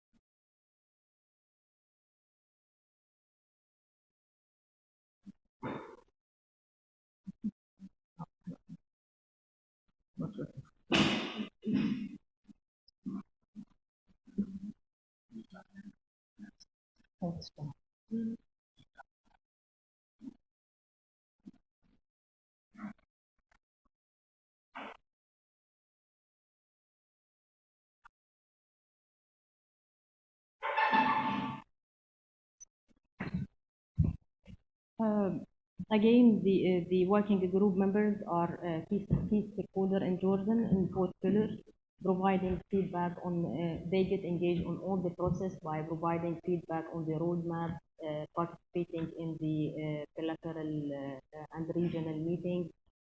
Also, these and listen to the Mediterranean experience, and this will help them to align with the national priority. They are already key stakeholders, and their participation effectively in this process was and giving feedback also on this. Also, the regional event was have several opportunities to learn from this regional event. We connect with the stakeholder and in the Mediterranean. I want to highlight some of the potential from this regional. We learn from the Egyptian experience about SME law, export development program, and industry support program. Also, we have the opportunity to present the Jordan custom experience in the in Morocco, even about national export, national single window. Also, just to present the strategic plan and the main pillars objectives, as well as the programs and tools that has launched to assess SMEs. Also, the Ministry of Industry and Trade share their experience also in Morocco in the export process, including what has done, challenges and recommendation. Also, the Central Bank of Jordan was part of this regional meeting in Brussels and sharing experience about the Jordan national financial inclusion and their experience in regulatory sandbox. What was the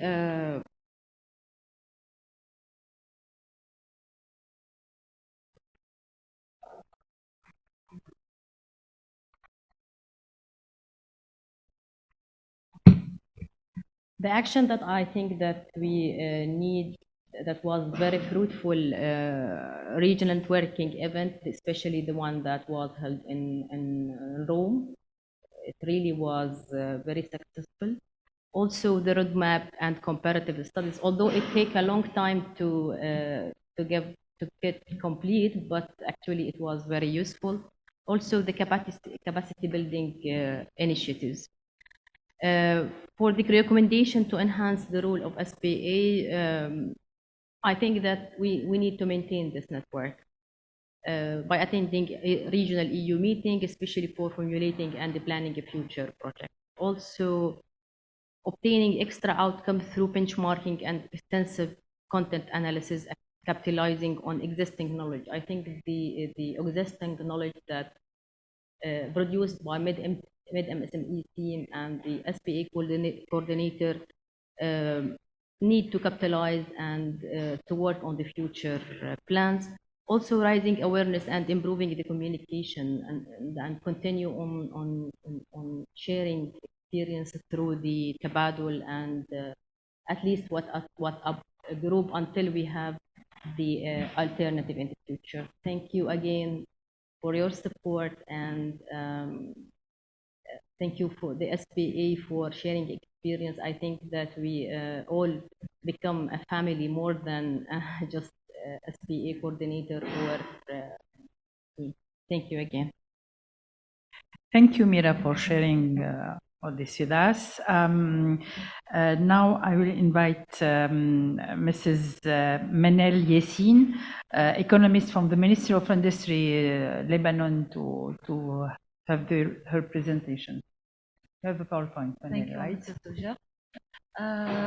First, good morning. I would like to thank the EU Commission, especially DJ NIR, for supporting us in all this period, as well as the UFM and the MED SMEs for being the backbone of this program, and the most of all our colleagues, the SBA coordinators, who has done a heroic job in all this period and pandemic and crisis.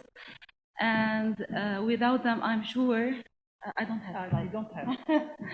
I'm trying to be as I'll try to be as brief as possible, but I'm going to cover as much as needed for concluding this program. In fact, as you all know, Lebanon is still passing in a crisis, and yet things are becoming improving and becoming better. Yet it's like a slow procedure. Thank you. In relation to access to finance, we are moving into alternative financing, as the banking sector nowadays is still not acting as it should be. And but this crisis pushed more and more the SMEs to find a better income in foreign currency, which pushed them to export more and being more productive. Reforms aligned with the EU and supported by the IMF are an ongoing process. And forgive my English, so I'm trying to do my best speaking in the best way possible. This program brought us together to discuss the most important issues regarding the SMEs, and these issues were like a main concern for the private sector. This is why it helped us to bring the stakeholders in and to have them interested to being with us on the table. The program also suggested lots of solutions to be discussed and inspired on a roadmap for these SMEs and for the stakeholders involved. And one of the lessons we learned through this discussion is that we have to communicate, we have to work together, and this will lead definitely for a good achievement. Regarding the work groups, it was really an inspiring exchange and a very good brainstorming with the participants of many sectors and many countries, and we had a very good best practices on board, so we can benefit from their experience. Lessons learned is to be proactive, especially in our region, and that we should recognize that in every risk there is an opportunity.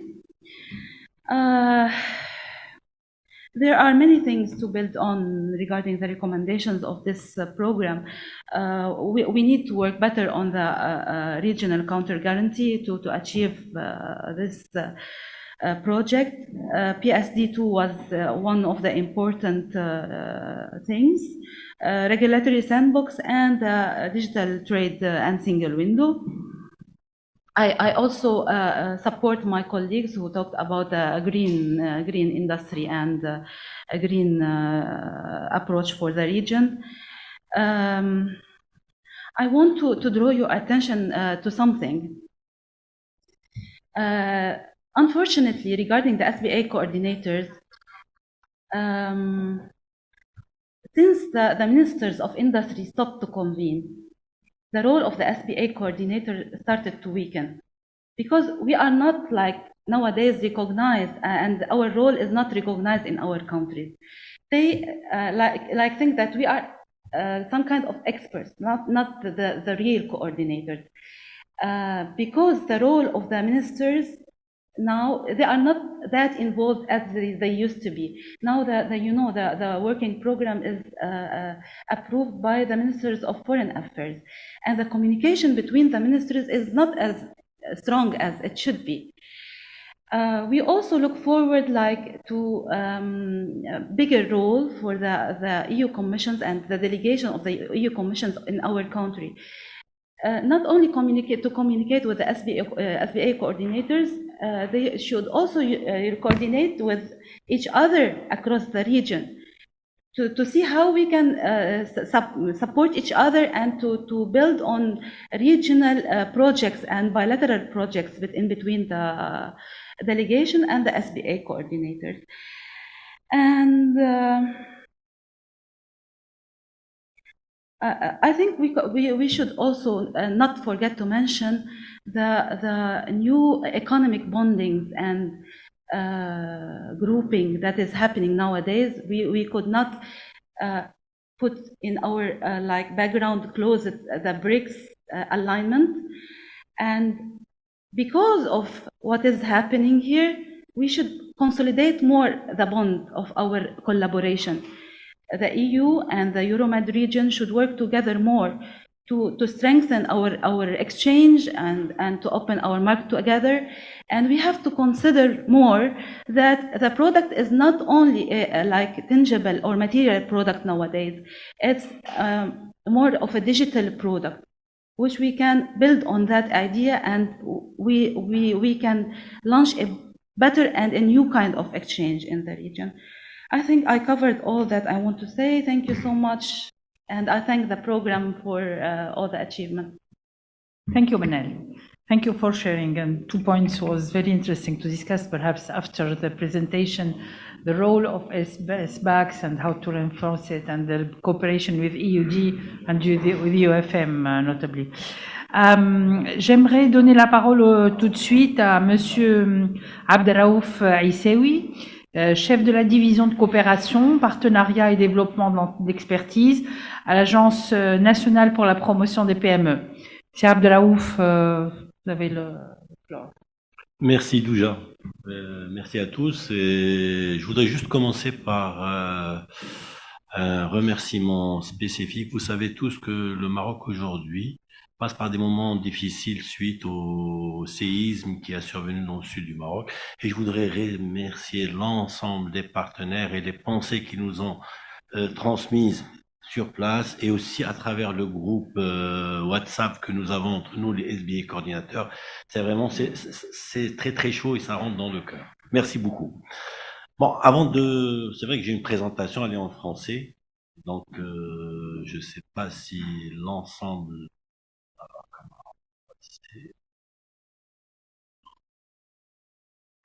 je sais pas manipuler ça.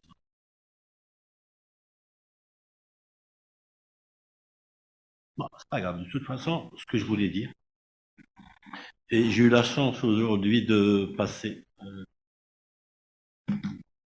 Ok, thank you. J'ai la chance de passer en 3e ou 4e position par rapport aux autres intervenants. Et j'ai remarqué une chose qui est sympathique, c'est que nous allons peut-être tous sur le même chemin. Nous avons tous les mêmes objectifs, les mêmes problèmes, les mêmes pistes de développement futur. Et donc, ça veut dire que, et tout cela a été permis grâce à ces réunions que nous avons eues, grâce au programme MED MSMEs, qui nous ont permis de faire ces échanges-là. À propos de MED MSMEs, je voudrais les remercier. Bravo. Félicitations, vous avez fait de l'excellent travail. Ça n'a pas été facile. Il y a eu des obstacles que vous avez dépassés, que nous avons dépassés ensemble, à ne citer que le Covid-19, d'accord, ok. Mais dans tous les cas, on est arrivé à échanger entre nous et aller sur des pistes pour aller de l'avant dans le cadre du programme, surtout dans les 2 axes qui ont été arrêtés. Voilà. Alors maintenant, comment on a pu mobiliser les partenaires à ce sujet? Je remercie fortement Banque El Maghrib, la Banque centrale marocaine et la SMEX qui sont présents avec nous aujourd'hui, d'accord? Et j'aurais souhaité que les autres soient avec nous. Il y en a beaucoup. Et là, je les remercie.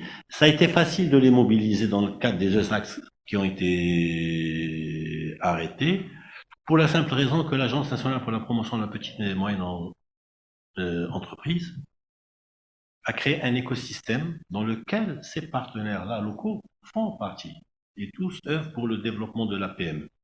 Et donc, quand on est parti sur l'axe accès au financement, l'axe internationalisation, il y en a même qui sont membres du tour de table du conseil d'administration de l'agence. Donc, ça a été facile de les identifier, de les sélectionner. Et votre programme nous a permis de mieux les connaître.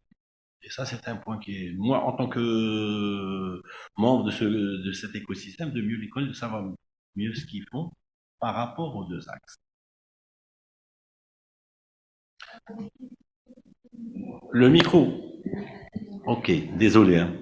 J'ai pas pour habitude, j'aime pas cet exercice, mais c'est pas grave. Alors, comment jugez-vous l'expérience du groupe de travail? Elle est très satisfaisante, enrichissante. On a appris beaucoup de choses à travers tous les SBA coordinateurs ici présents, les partenaires locaux qu'ils ont pu mobiliser et des fois amener dans ce tour de table. Ça nous a permis de mieux nous connaître, de partager de bonnes pratiques. Et les experts qui ont été mobilisés des fois.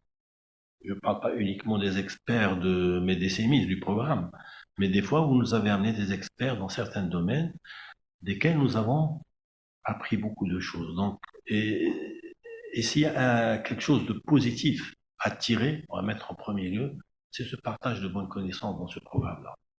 Ça nous a permis, nous, Maroc, de montrer notre savoir-faire, entre guillemets, ou nos bonnes pratiques. On peut citer déjà Portnet, la SNIF, c'est la stratégie nationale d'inclusion financière, la stratégie digitale, la stratégie du développement du commerce extérieur. Il y a tout ce qui se prépare aujourd'hui à travers notre ministère du TEL, le ministère de l'Industrie et du Commerce, et c'est prévu dans les jours qui viennent, le lancement d'une nouvelle stratégie industrielle, avec toujours un focus TPME. Il y a une stratégie propre à la TPE qui est en cours de préparation, la stratégie sur l'environnement. Et j'ai remarqué que dans tous les pays, nous sommes sur cette voie-là. Nous avons tous une vision 2030-2037 avec une adaptation par rapport aux conditions actuelles de l'écosystème international économique. Et c'est pour cela que je dirais que si on veut aller de l'avant dans le programme MED MSMEs, il faut se positionner par rapport aux bailleurs de fonds, pour être clair. Aujourd'hui, quand vous discutez, quand vous négociez avec un bailleur de fonds, si vous ne parlez pas vert, si vous ne parlez pas genre, si vous ne parlez pas digital, ça ne marche pas. Donc, s'il y a quelque chose à proposer pour le futur, il faut aller sur ces pistes-là. Ce sont des pistes que l'Union européenne connaît très bien. Et à ce niveau-là, si on peut porter une petite parenthèse, un développement de la coordination entre la DGNIR et les délégations de l'Union européenne au Maroc, ou peut-être même dans les autres pays de la zone MENA, parce que ces programmes-là, ils les déploient. Mais des fois, ce n'est pas en coordination avec la DGNIR. Donc, ça nous permettrait juste de mieux focaliser les efforts de l'Union européenne et aussi nos efforts à nous pour ne pas perdre du temps. Maintenant, qu'est-ce qu'on peut... Eh ben voilà, j'ai fini. Si, avant de finir, il y avait des pistes qui étaient demandées. Qu'est-ce qu'on peut apporter de plus par rapport au SBA Coordinators?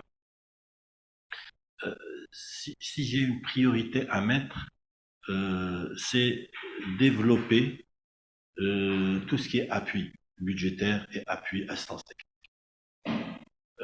C'est vrai que le programme MED MSMEs nous a apporté beaucoup de connaissances, mais son impact direct sur le Maroc ou peut-être même sur les autres pays, il n'est pas très ressenti à la hauteur de l'objectif du programme.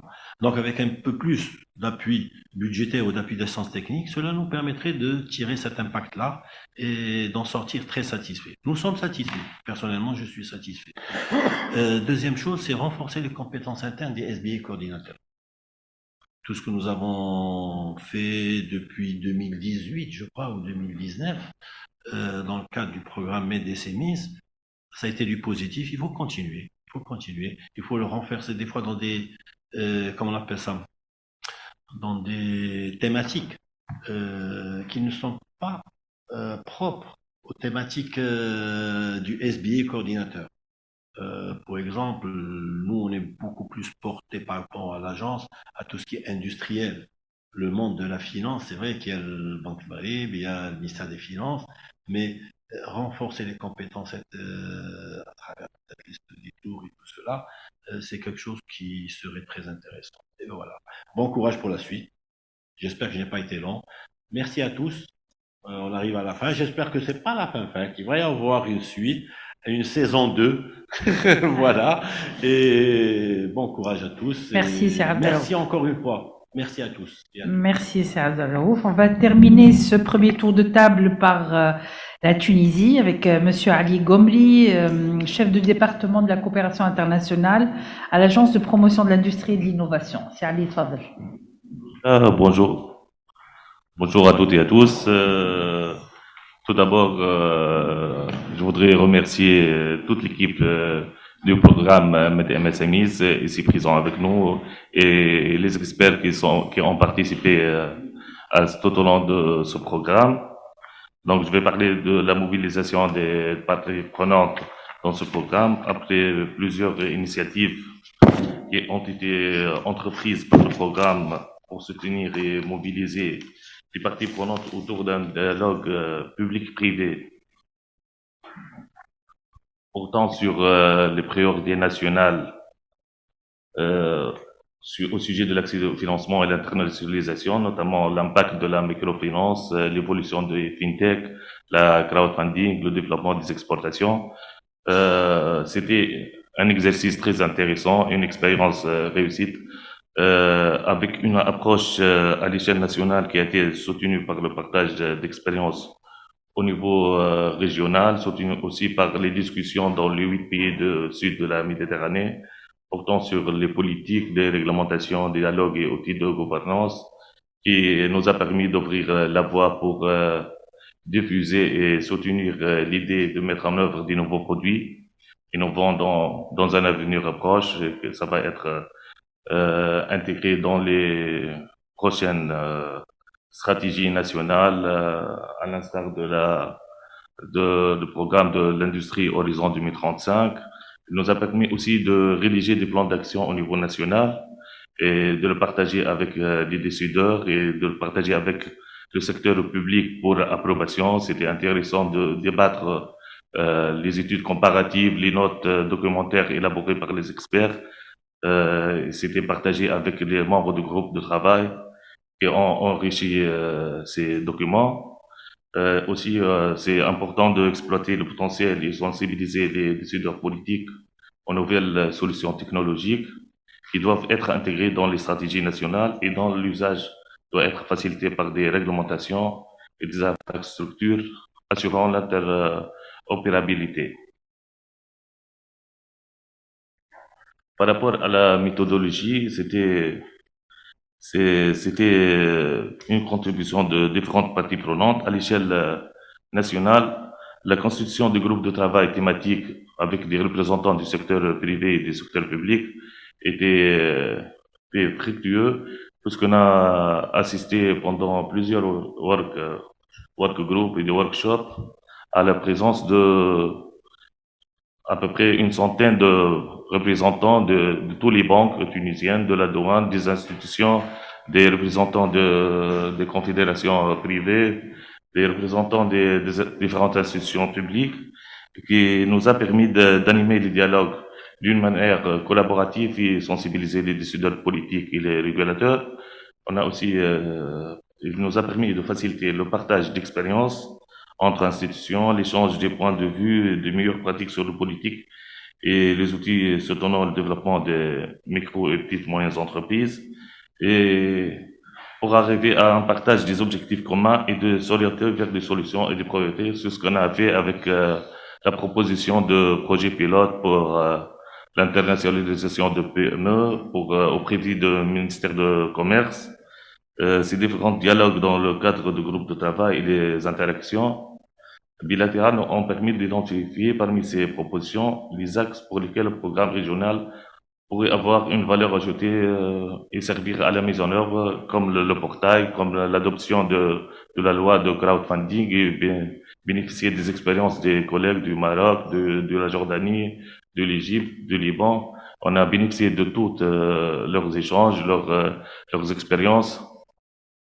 Au niveau régional, ces différents groupes de travail nous ont permis d'avoir une meilleure visibilité et une prise de conscience stimulée. Pour les initiatives, tout ce qui est initiative à développer, je ne vais pas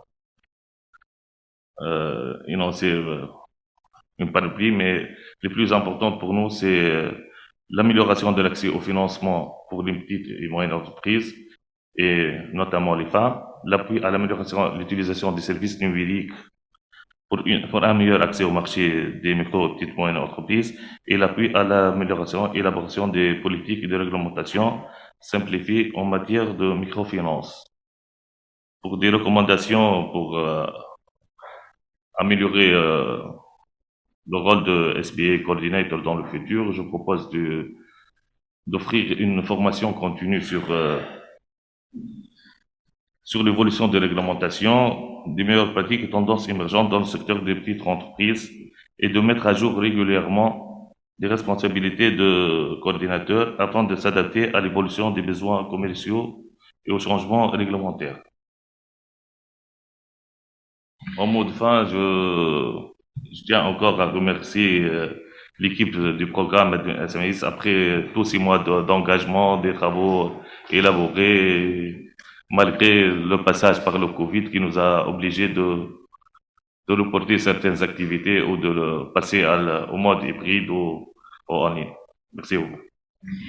Thank you. Merci beaucoup. Merci pour vos contributions. Thank you all for your contribution. We have 10 minutes for open discussion. So perhaps you can just speak more about some points raised here by the SPACs about, for example, the role of SPAC, how they can be more stronger and more effective working at the national level, but also how they can work together to enhance the regional exchange, the peer-to-peer exchange, and things like that. Another point was raised, an interesting point was the relation between EU delegations and how you contribute to the strategic plan, how to contribute to the implementation of the regional platform cooperation, district cooperation of UFM. So any feedback, any additional contribution from you, from the Ishraf, if you want to, yeah. C'est comme ça? C'est bon? Alors bonjour tout le monde. D'abord en fait j'aimerais bien, avant d'enchaîner par rapport en fait à votre question Douja, et je te remercie par rapport à cette opportunité, je vais vous dire combien je suis vraiment très contente aujourd'hui de vous voir tous autour de cette table, parce que vraiment ça me donne, mais je suis nostalgique aujourd'hui, je suis désolée, je suis nostalgique parce que je vois tous mes collègues du groupe de travail Euromède Industrie, et ça me fait plaisir de voir que tout le monde va bien, parce que ça c'est déjà quelque chose, c'est un exploit après tout ce qu'on a dû passer par le Covid et par tous ces choses pas bien qu'on essaye que ça reste dans le passé. Donc franchement, je suis très contente aujourd'hui de participer à cette réunion. Et je vous remercie, je remercie l'UFM pour cette occasion, je remercie la Commission européenne et je remercie le groupe d'experts GOPA pour le travail acharné qui a duré 4 ans. C'est dommage que je participe à la clôture, mais peut-être que, comme mon collègue du Maroc l'a bien dit, peut-être que ce n'est que la première saison, peut-être qu'il y aura une deuxième saison. Donc bon courage pour tout ça. Douja, moi je voulais vraiment tout d'abord enchaîner par rapport à mon collègue Ali, et que je remercie d'ailleurs pour cette présentation. Oui, en fait, les acquis pendant 4 ans sont là. Les thèmes, je me dis qu'en fait c'était pas une surprise. Les thèmes sont toujours là. C'est on est toujours devant les mêmes problèmes, les mêmes freins à l'entrepreneuriat, à savoir l'accès au financement, la digitalisation, le problème genre, la femme qui n'a pas vraiment accès à l'entrepreneuriat facilement. Donc tout ça, on en est toujours là. Et je voulais enchaîner par rapport à ça pour vous dire que en Tunisie, on a beaucoup pensé, on a beaucoup dialogué, et peut-être c'est en harmonisation avec le programme MED MSMEs, ce qui nous a appris à mettre en place tout l'écosystème autour d'une même table. Very important, regional platform here. So the unified KPIs could be Euromed GDP, Euromed growth, Euromed unemployment rate, Euromed carbon dioxide emissions. I don't know how to cater for this, but this is going from impact to sustainability to real on the ground for all our people. Okay, thank you. Thank you very much. Thank you, Dr. Nermin. Thank you. Mr. Said. Thank you very much, Douja. Well, first of all, it's really a pleasure to hear all these comments, feedback from all of you about the positive impact of MED MSMEs project. And you mentioned several times the UFM and its role, or the role that can play in supporting this group of prominent people in their wonderful work in the future. I will share with you, all of you, because I have had discussions on bilateral level with some of you, but I will share my comments on your thoughts later on when we arrive to concluding remarks in the agenda. So in order to leave more time for all of you to share their comments and then comment on them. In the meantime, I don't know if others will or want to share their comments, but I have a proposal. Before lunch, it would be good to take a family picture at the entrance next to the flags of UFM member countries, so to immortalize or immortaliser le moment. So whenever we finish this session, please, you are invited to have this family picture all together. Thank you very much. Thank you, Mr. Said. Sure, we will have this nice photo with the flags behind us. Any other comments before we close this session? Christophe?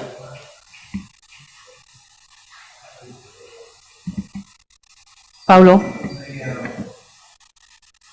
Vous apportez un peu un témoignage d'expert qui a travaillé pendant 20 ans avec les programmes de l'Union européenne dans la coopération au développement.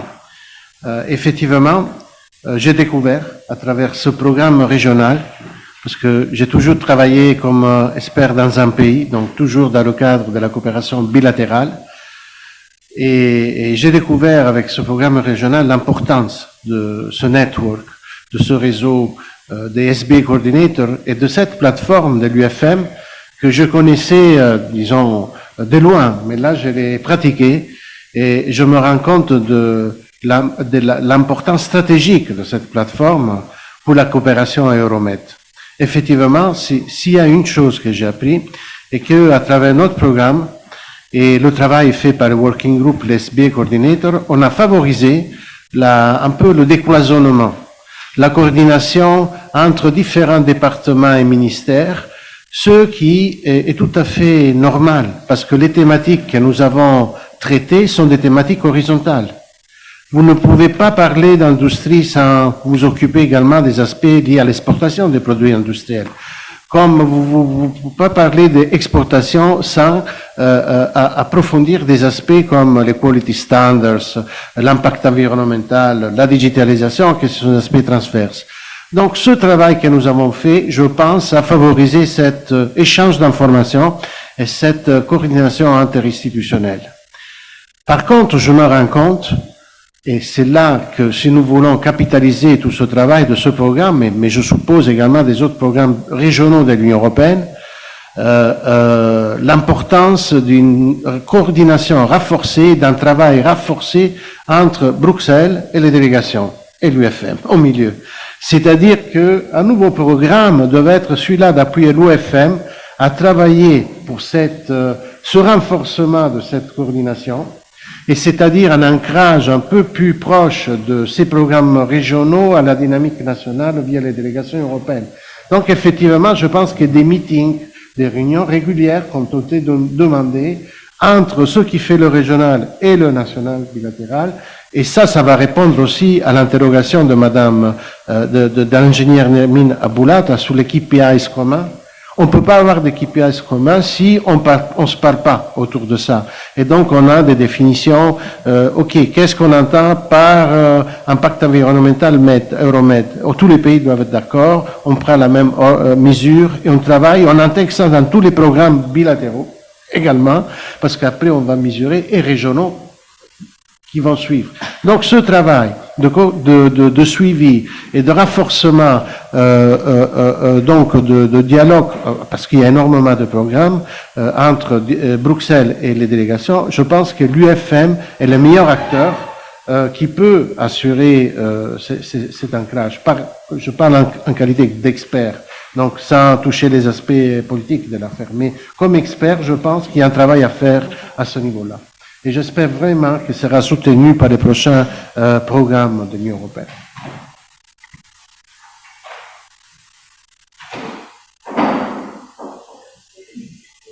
Juste un petit point en plus par rapport à ton intervention, Paolo. La réactivation de cette collaboration suppose aussi, et là c'est destiné à l'UFM, il y avait à un moment donné la réunion des experts de l'industrie, et je rejoins l'intervention de Madame Manel sur renforcer, remettre le SBA Coordinateur comme il était il y a... Oh là là, désolé, parce que c'est pour ça que j'aime pas cet exercice. J'ai pour habitude de parler, de bouger. Voilà. Donc, renforcer le rôle du SBA Coordinateur tel qu'il était il y a une dizaine d'années. Bien sûr, et renforcer la présence du ministère de l'Industrie et du Commerce, dans certains cas, dans son rôle d'expert industriel.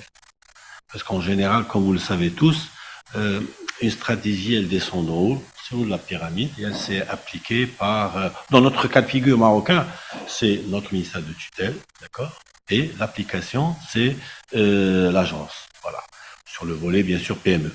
Et ça, c'est important.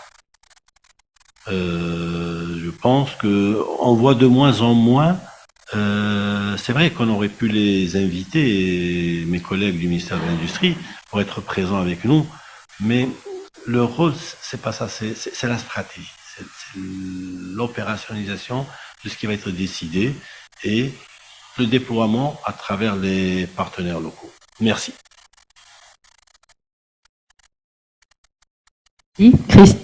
Merci de me donner la parole, juste pour parler de 3 aspects qui sont fondamentaux, que je retiens personnellement depuis que je fais partie de ce groupe de réflexion.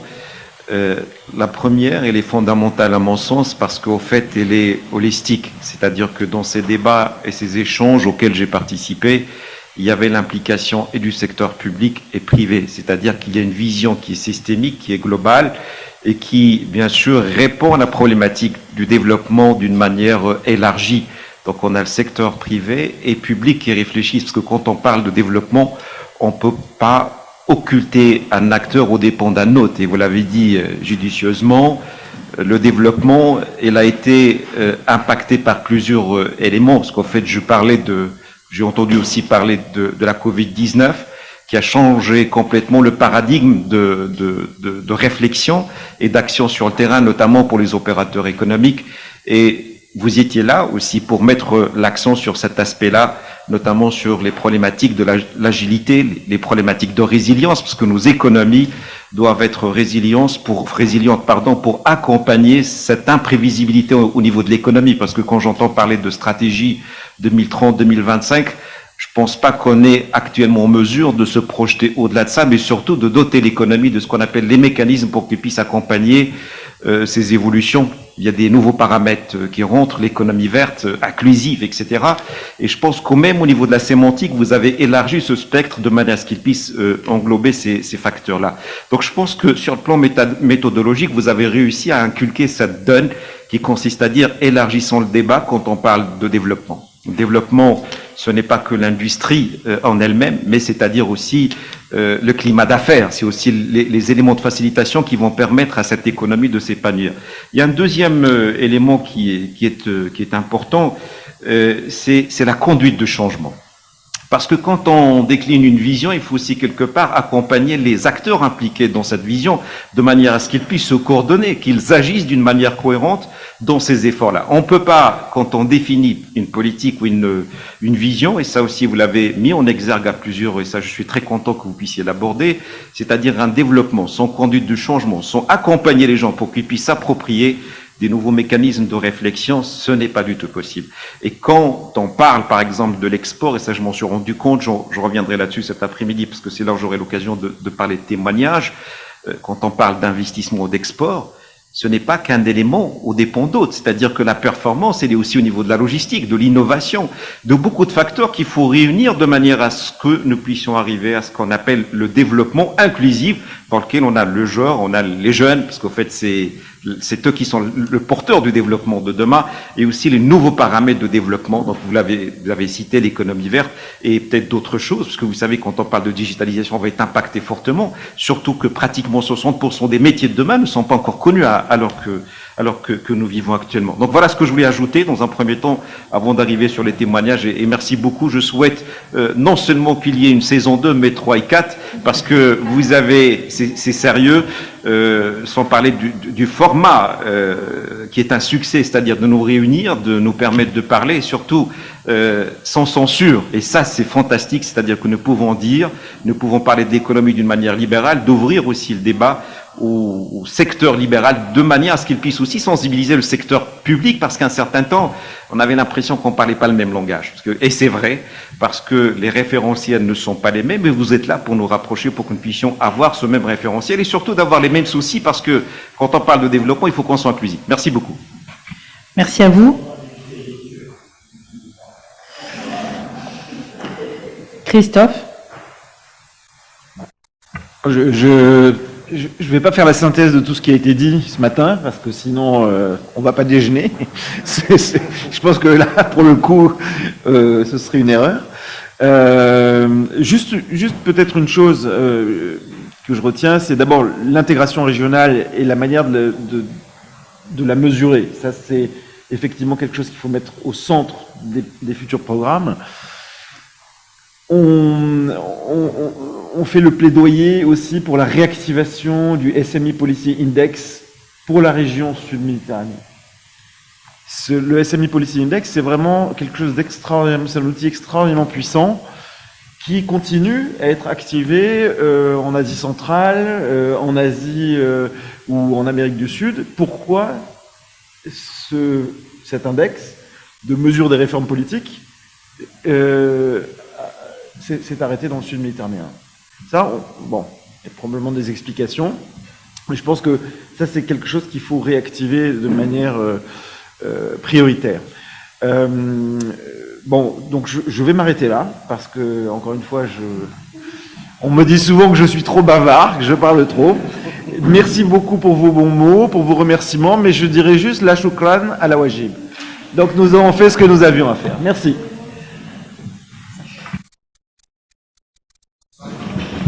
Hello everyone. Shall we start, please? Are you ready to start? I hope you have a good lunch.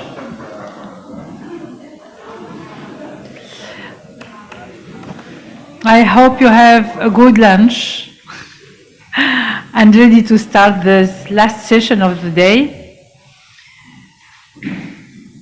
So actually we will have our partners and stakeholders from the partner countries to come with their testimonials and their feedback on what happens with the program when they are involved in the working group or they are from different institutions, private sector, public sector, and agencies, different agencies. So we will be very happy to hear from their perspectives, the focus area for future regional MSME support programs and their suggestions and recommendations. So we will start as in the first panel with Egypt. So we have Mrs. Abir Rida from Ministry of Trade and Industry. Marwa Web from sorry, Marwi. Yeah, Marwa. Yes. We will have only Marwa talking, right? Yes. Okay, because I both. Okay. Okay, Mrs. Marwa, Senior Manager of MSME Development Agency in Egypt. تفضلي استاذة. Thank you. First, Mr. Abdel Raouf, please accept our condolences and support for the events in Morocco. It's not working. Like that? Okay. Yes. And is that better? Okay. And I would like to thank MED SMEs for giving me the opportunity to witness this success. Thank you for GUPA, EU MED MSMEs, and the UFM for keeping up this cooperation, coordination, and support. And I believe it's much more needed in the coming time, especially with the economic and environmental challenges facing the world. And I would like to extend special thanks for SBA coordinators who are really the heroes behind the wheel of implementation for all the activities. As you may all know, that Egypt continues to move ahead with its ambitious reform program aiming to achieve more sustainable and inclusive economic growth, and I'm not going to go through this more because I believe Dr. Nermeen has made a very insightful and informative presentation about that. Thanks, Dr. Nermeen, for the presentation. Believing in the importance of SMEs in Egypt and its role in economy and creating jobs, Egypt government has given a support to SMEs with particular emphasis on industrial and technical-based enterprises, and all started by establishing MED under the Prime Minister direction. Which was the entity responsible for development of MSMEs and entrepreneurship, whether directly or through coordination of efforts with different stakeholders. MED is providing different services. It's financial, non-financial, and community development services. We are working through 33 offices all over the governorates.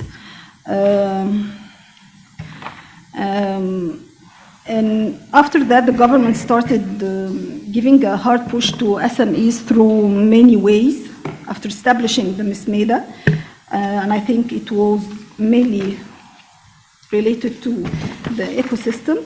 And it has been mainstreaming SMEs in all national strategies and programs. Vision 2030, Haya Karima project, AI strategy, improving the ecosystem through efficient policies and regulations, establishing national committees for informal sector and innovation, more public-private sector. And therefore, in that regard, MED started working in cooperation with stakeholders to develop the business environment, the access to finance, internationalization, digitalization ecosystem. And it all started with MED MSMEs project when it was established. We've been involved in all the events and in coordination and putting the objectives and activities, which was aligned with the MED,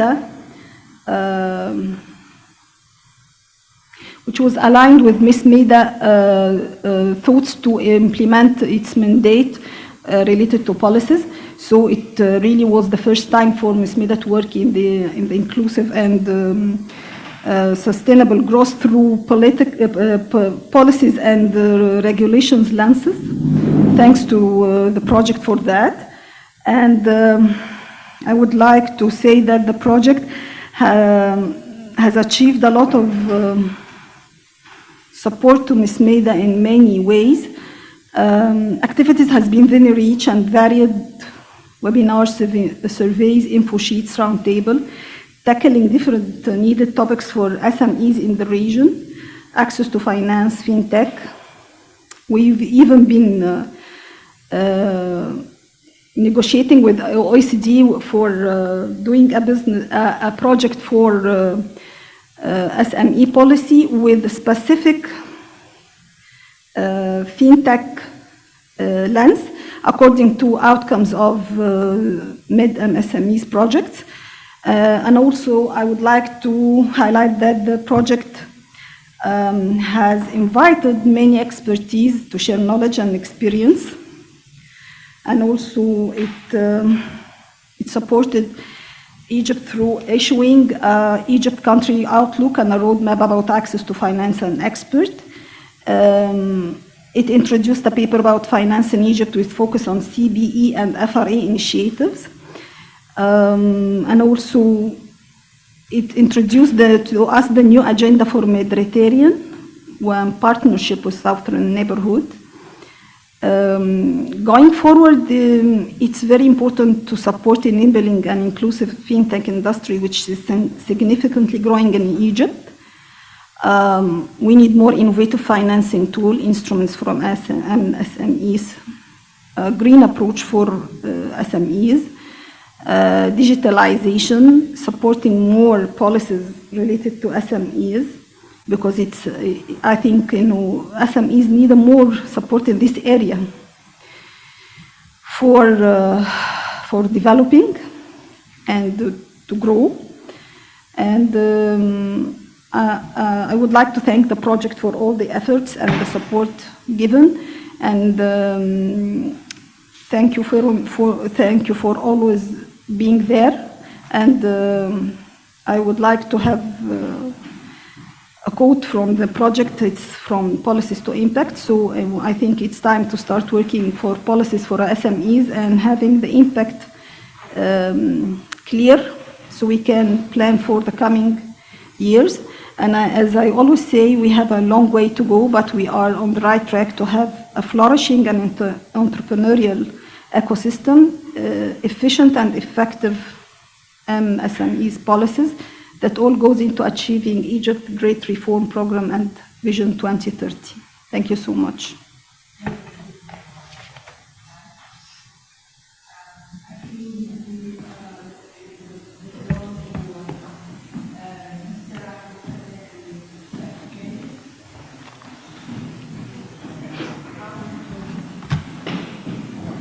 Please close the microphone. Thank you. So actually we invite Mr. Abdel Fattah Al-Kaid, CEO of JETCO. تفضل. مرحبا أستاذ. Thank you. Actually, for the team, Christophe and the colleagues, I would like to thank you all for your efforts in this program. It was highly appreciated for JETCO to be a part of this product the last 4 years. Actually, we are looking for the future, maybe to enhance the relation with the EU and with the organizations of the EU, and with your personal efforts also in Jordan, as we are now working in the country for a new era, let's say, in the economic sector.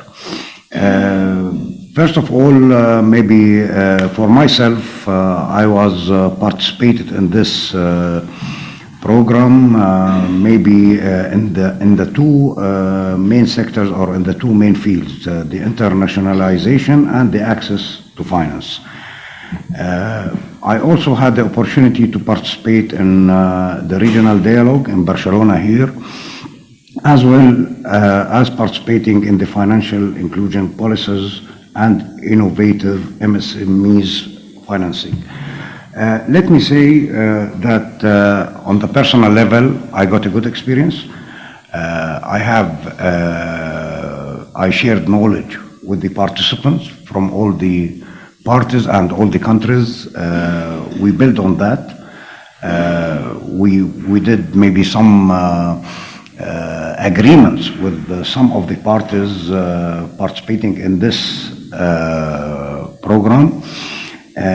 One of them that we applied for an EU grant for green business in cooperation with the International Network for SMEs. I hope that the application now it's in the final evaluation process. We passed the concept note, and I hope it will be good for JETCO and also for some of the participants in this grant. Also, we started negotiation with the ITC following the meeting of this program in Rome. now we have a good roadmap with the ITC for the benefit of the SMEs in Jordan. So we have maybe a lot of chances and opportunities that we got from this program. Also with the Egyptian side, we signed already an agreement actually, and we have another 2 agreements on the way. I believe that this program gave me and gave the staff of JETCO a very good opportunity to dialogue and to connect actually.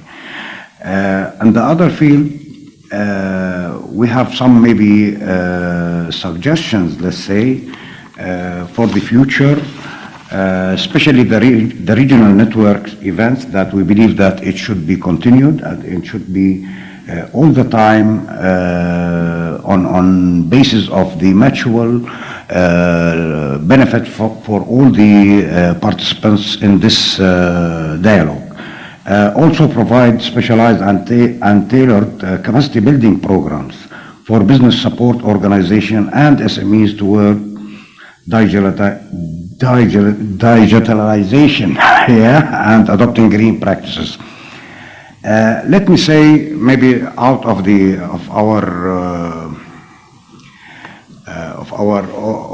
screens that we in JETCO have a good part in the Jordan Economic Vision 2033. We worked on to be the umbrella or the national umbrella for the SMEs in Jordan.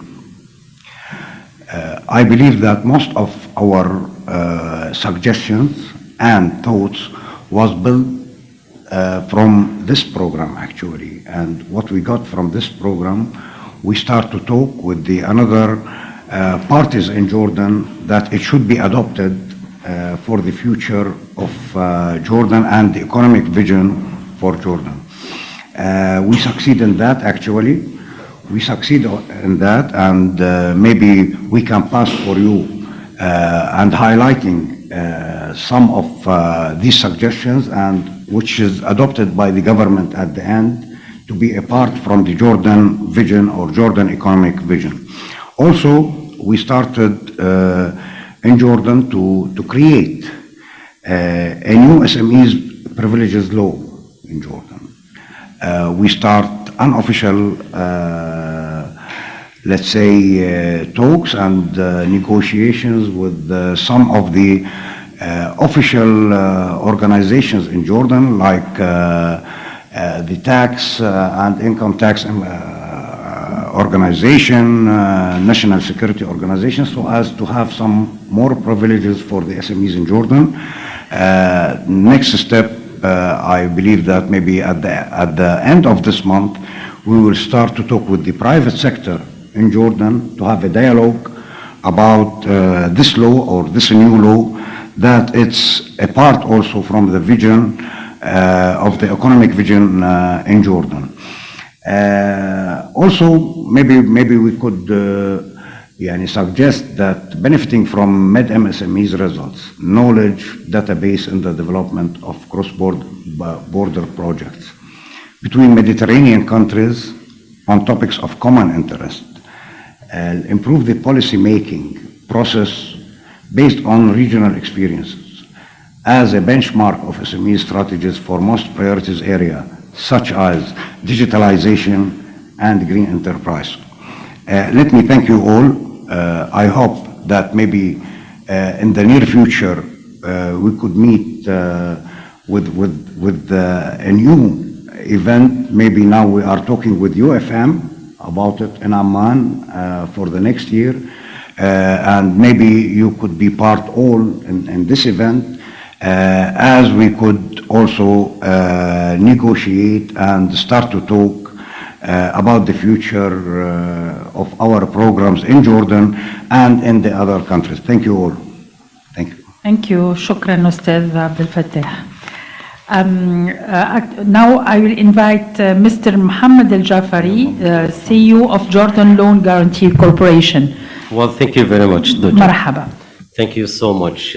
As they say, all good things must come to an end. And I'm really would like to say that usually I look at the journey, not the destination. So it was a beautiful journey. I would like to thank the EU, the UFM, GUBA, and the SBA Coordinators for the excellent job, and particularly the excellent job conducted nationally by JETCO and MIRA in particular.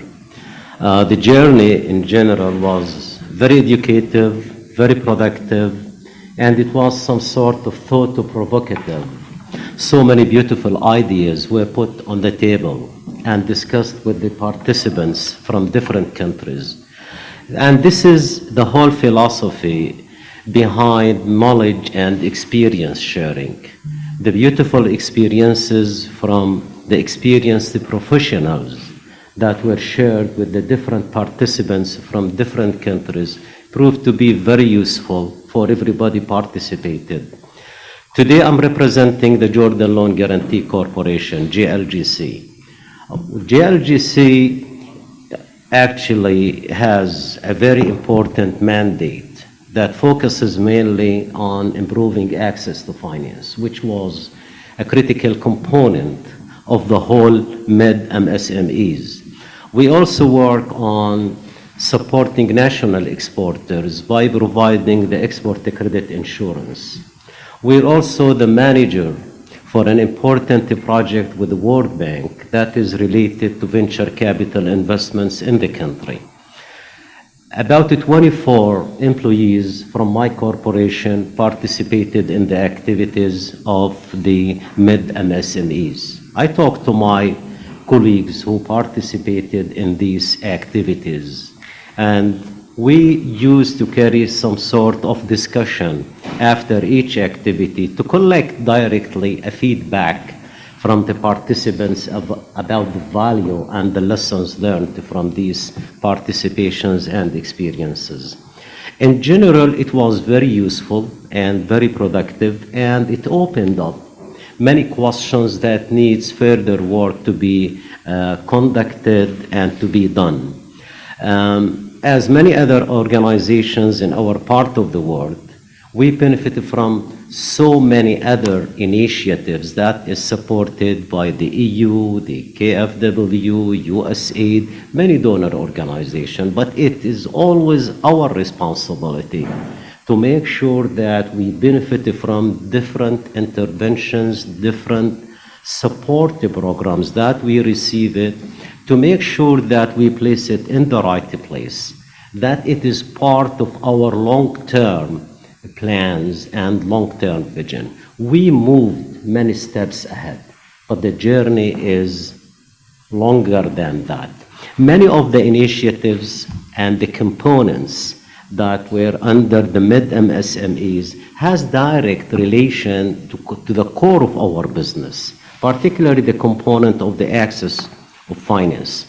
But all of them are still work in progress. When we talk about innovative finance and innovation in finance, we're still at the first chapter of a long book, a very thick one. When we talk about regulatory sandbox, just the initial blocks have been laid down, but the building needs more and more effort that we expect, and we should work hard on building the subsequent steps and the next blocks in the right place at the right time. When we talk about the access to finance and gender, when we talk about fintech, when we talk about the counter guarantee initiative in particular, a beautiful piece of work has been done under the MED MSMEs. It puts the overall framework and provided us with the mechanism and the roadmap for the implementation down the line.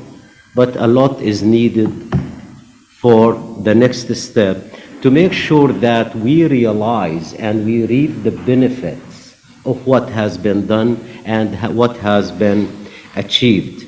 So, in conclusion, it was a very beautiful journey that we enjoyed, that we benefited a lot from, but a lot is ahead of us. I have a dream, and my dream is really to have MED MSME 2 or even 3, and to have better coordinations with different participants, really to make sure that we keep, even we give a better, stronger push to the momentum.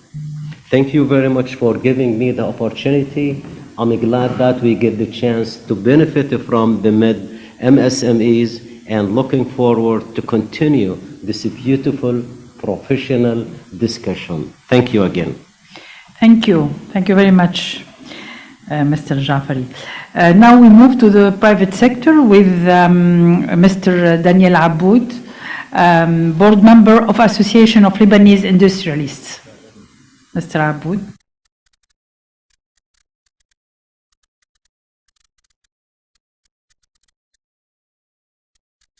Okay. Thank you. First of all, I would like to thank all the people who made this journey, as you call it, possible, and who have accompanied us throughout. I think it hasn't been always easy, but the result was worth the trouble. I also want to recognize the role that our national coordinator has been playing in making this project known and in disseminating all the information about it nationally, and in including stakeholders and motivating them to participate. I think this is a very successful example of a good public-private partnership. About that, I would like also to go back to the point that Manal mentioned earlier this morning about the ministerial conference, which has been cancelled, or the principle of a ministerial conference which has been cancelled. Of course, the representatives of ministries are extremely active, and they have they've done an amazing job. But it is not the relationship between the minister and their team is not the same in all countries. And the influence that the team has on the minister is not the same in all countries. So I think it is important to include the ministers. It is kind of surprising coming from a representative of the private sector, but I think it's important to include the ministers at some point so that the momentum grows in the direction of the actions that we are taking. The lessons that we have taken from these 3 years, or is it 4 years? 4 years, yeah. First of all, it gave us awareness about a lot of good practices and tools that were present and that we did not know about, actually. And then these good practices showed that we did not have to start from scratch, that other people have done it, so we can, as you say, climb on their shoulders to get there earlier. It is also very interesting, it was also very interesting for us to see that these good practices were not only made in countries where everything was perfect. Some of our partner countries have also difficulties, and they still are able to put in practice these good practices. So it makes it, for us, it makes it look attainable, and it's not out of reach as we would think if we're only dealing with this coming from perfect countries. I think it's important to strengthen the cooperation which helps us in watching first-hand experience of the application of these tools and practices. Not only it is important to witness it, but it's also important to witness it in different environments. in EU country environments and in the southern Mediterranean environment, because then we can cross-reference the way it is applied, and we can adapt, if necessary, these practices to our particular conditions. Once we have done this, exploration and witnessing, then I think it is important to involve BSOs in the countries, so that they get the proper training and they get the proper education on these practices, so that they in turn do the job of disseminating and convincing their constituencies. Finally, I think it's also important to audit existing legislation in our countries, which might hamper the application of some of these practices that we are looking at. So in some of our countries, the legislation has been old and unchanged, and sometimes it conflicts with the use of proper tools. If only I had to talk, for example, in Lebanon about electronic signature, the legislation for electronic signature. This is only one of many examples where it is important to not only audit the legislation, but also propose amendments to these legislations. So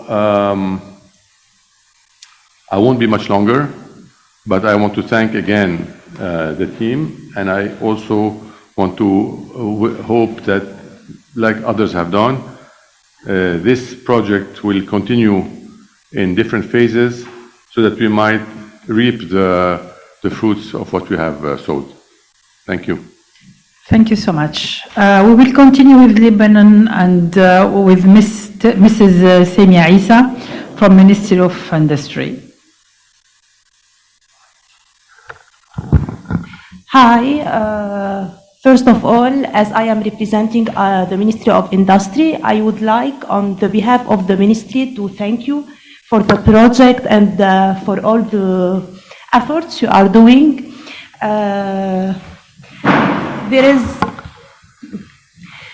There is no many things to add after Manal and Dani have spoken, but I would like to say some things. First of all, the program, of course, had helped us to know what's happening in the region better, and maybe we can learn from each other some good activities and some else bad activities. Okay, I would like only to wish something for the future. If we can, in any other project that will happen in the future, to just align some activities with the national priorities and national situations, which are different from country to country. For example, in Lebanon, with the situation that we are facing since 2019, it was so difficult for us to align with the financial, with access to finance that you were talking about, but it was easy for the SMEs to do their export promotion on their own, even without the public sector intervention. So that's it. Thank you. Thank you so much. We will move to Morocco now with Mrs. Ebtissem Al-Anzawi, responsable du pôle inclusion financière, Banque El Maghreb. تفضل ابتسام. Presentation. Thank you, Duja. If you can share my presentation, please. So, first of all, I would like to thank the program and all the players of MED MSME Programme. Thank you also to Maroc PME as the national coordinator for us. So, from the beginning of this program, we were associated in different phases. So, we are very proud of this insightful journey. We started together with the assessment of the current state of our initiatives and projects, just to make sure that we have a common understanding at regional level, which was an important step in my opinion. And starting from this work, it was a planification and preparation of action plan. And we are also proud of taking part of some review of some documents and deliverables. The last one related to fintech and gender, which is really important, and which led me to the second part of this slide. Sorry. Yes. So in terms of lessons and takeaways, each phase has a specific goal, and what was interesting is that we felt that we were involved in each work, which was important to share our insights, our thoughts, and also to make sure that the product or the deliverable will have a value added for us at national level. So here we have some examples. The first one related to innovation and regulatory reform, building on the European experience. So even if we are in Morocco working on digitalization and boosting digital financial inclusion, it has been interesting to learn from Europe and to identify what's missing and work on it later. The same regarding diversity, gender diversity and financial inclusion for women. It's a key area in Morocco. However, when we started working on fintech and developing the fintech environment, actually, and I recognize that we missed this principle, even though it's a priority for us. So having the opportunity to review the document, it was very insightful for us, and it allowed us to be aware of missing block that we need to include in the process in order to make sure that later we won't have a gender gap to work on it. We can avoid it now while we are building this ecosystem. And it's obvious and clear for all of us, collaboration is a key, not only at national level, but also at regional level. So we learned from the program how collaboration can be a key driver of successful policies in financial inclusion and access to finance. Some suggestions regarding how we can consolidate exchange of experience with peers in the European and in our region. So what I can suggest is first to sustain peer learning and communication tools and platforms. No matter what's the option we're gonna have, I think that we can build on what we have and sustain the newsletters and tabadul, and having and it was already suggested by other colleagues, having periodic meeting in specific areas that's interesting for the region, that reflect our common challenges. The second one, to implement an annual evaluation of progress, and it's maybe can contribute in impact measurement. So we can share together information, and this way we can evaluate together the progress made and identify what worked for some countries and didn't work in others, and what we can do together, learning from each other to move forward. And also encourage dialogue at regional level on challenging matters. So even if maybe context can be different from country to country, I believe that we have common challenges, we have common orientations. We're all working on digitalization, we're all working on MSMEs, access to finance and internationalization. So if we define together key areas, we can work on them and help each other to achieve our goals. Suggestions for enhancing impact. So when I was thinking about how we can sustain this collaboration and dialogue at regional level. So it was obvious for me that data is a key. We can't define areas of intervention or what we can work on together without having reliable data. So data collection is important. So we can think about data collection tools that we can implement at national level and then build like deliverables for on behalf of the region.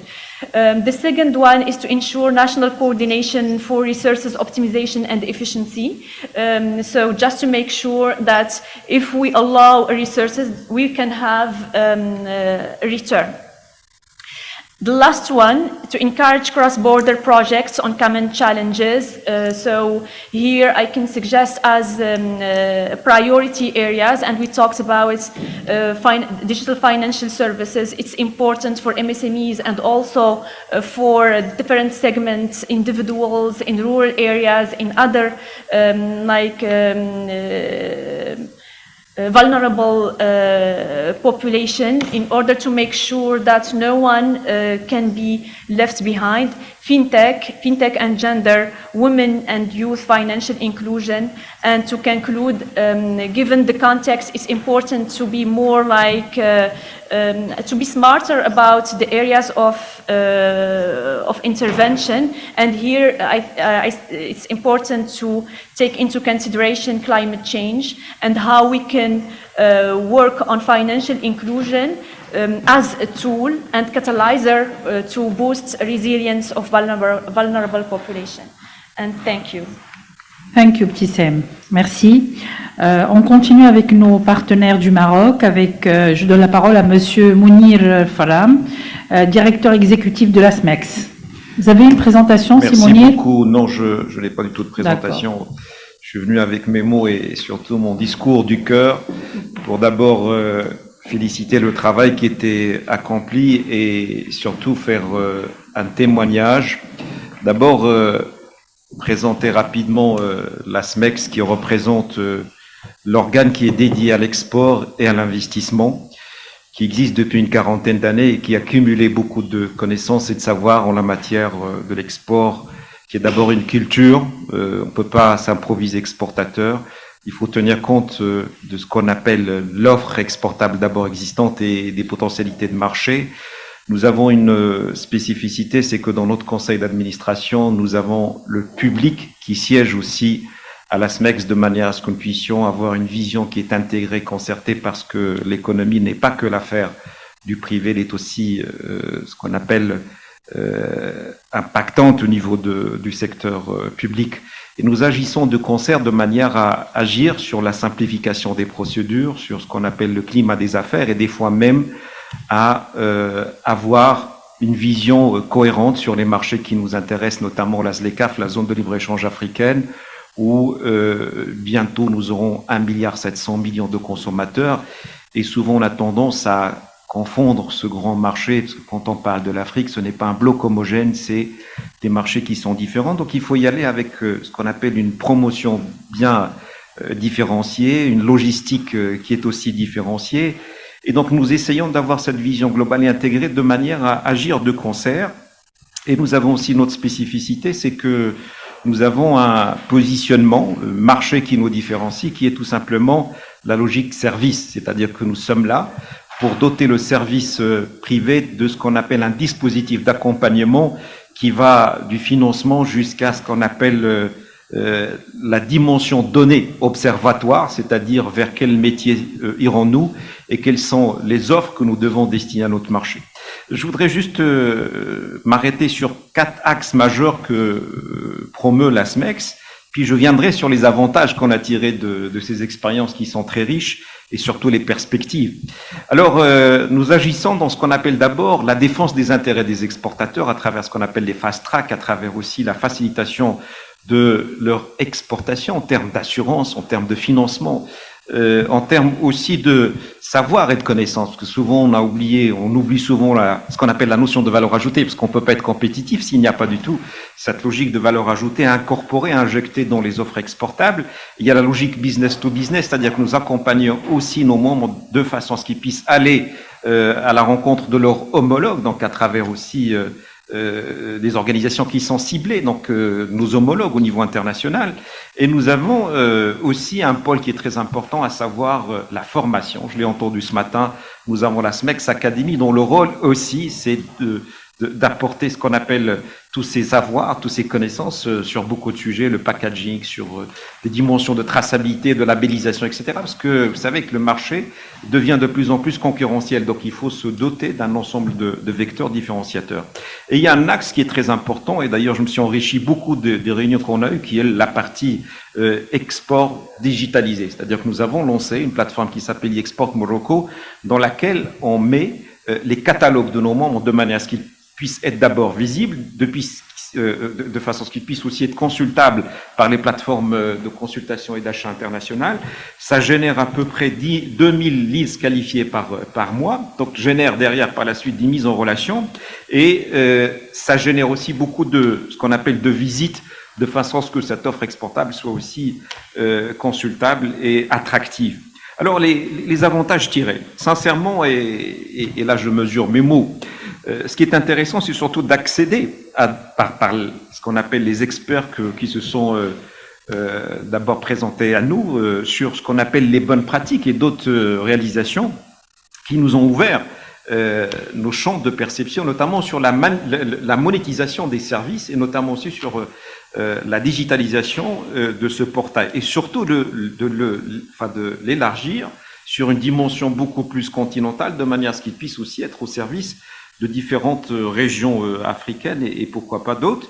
Et d'ailleurs, j'ai déjà commencé à échanger avec un ensemble de partenaires ici de manière à ce que nous puissions nous compléter, parce qu'en fait, c'est aussi l'objectif de ces réunions, et aussi la dimension inclusive, c'est-à-dire que la SMEX depuis est en train de sensibiliser ce qu'on appelle les start-upers qu'on n'avait pas du tout dans notre scope, et aussi les coopératives. Nous avons ouvert complètement donc un service qui est dédié maintenant aux coopératives, surtout quand elles sont dirigées par des femmes, de manière à ce que la SMEX Academy puisse être mise à leur disposition, parce que c'est vrai qu'ils ont le produit, mais le produit, vous le savez très bien, ne suffit pas. Nous sommes dans une logique de mix marketing, c'est-à-dire qu'il y a cette dimension de promotion, qu'il y a cette dimension de logistique qu'il faut assurer aussi, et qu'il y a aussi cette notion de décodage des marchés cibles sur lesquels on doit agir. Donc depuis, on a intégré la dimension genre d'une manière très impactante, et on a créé ce qu'on appelle aussi une commission qui est dédiée aux startups. Maintenant, pour les perspectives, sincèrement, j'ai écouté beaucoup d'expériences qui se valent toutes et qui ont de la pertinence, mais encore faut-il quelque part les connecter. C'est-à-dire que ma collègue a parlé de la donnée qui devient cruciale dans les prises de décision.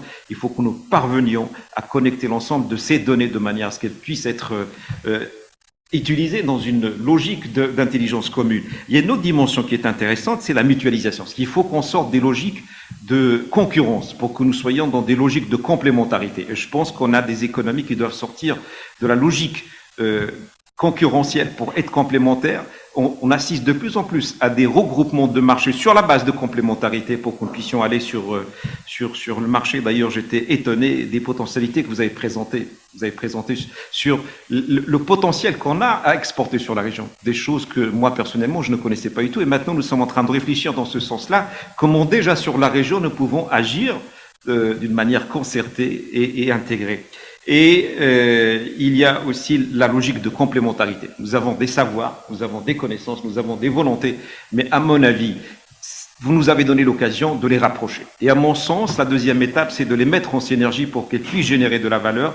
Et mon mot de la fin, ça serait de vous exprimer ma reconnaissance et surtout l'espoir sincère et confirmé que cette expérience puisse durer de manière à générer encore plus de valeur. Et la SMEX se mettra à la disposition, bien sûr, du groupe comme de l'ensemble des partenaires, de façon à ce que nous puissions réfléchir d'une manière concertée, comme je l'ai dit. Voilà, merci encore et j'espère à d'autres occasions. Voilà, donc en dernier intervenant pour ce tour de table avec la Tunisie, le secteur privé, c'est Meher Ben Issa, vice-président de la Chambre nationale des sociétés de commerce international de l'UTICA. Marhaba. I'm going to speak in French for the equity. Tout d'abord, je tiens à remercier Christophe et toute l'équipe pour vraiment le travail qui a été accompli pendant ces 4 dernières années.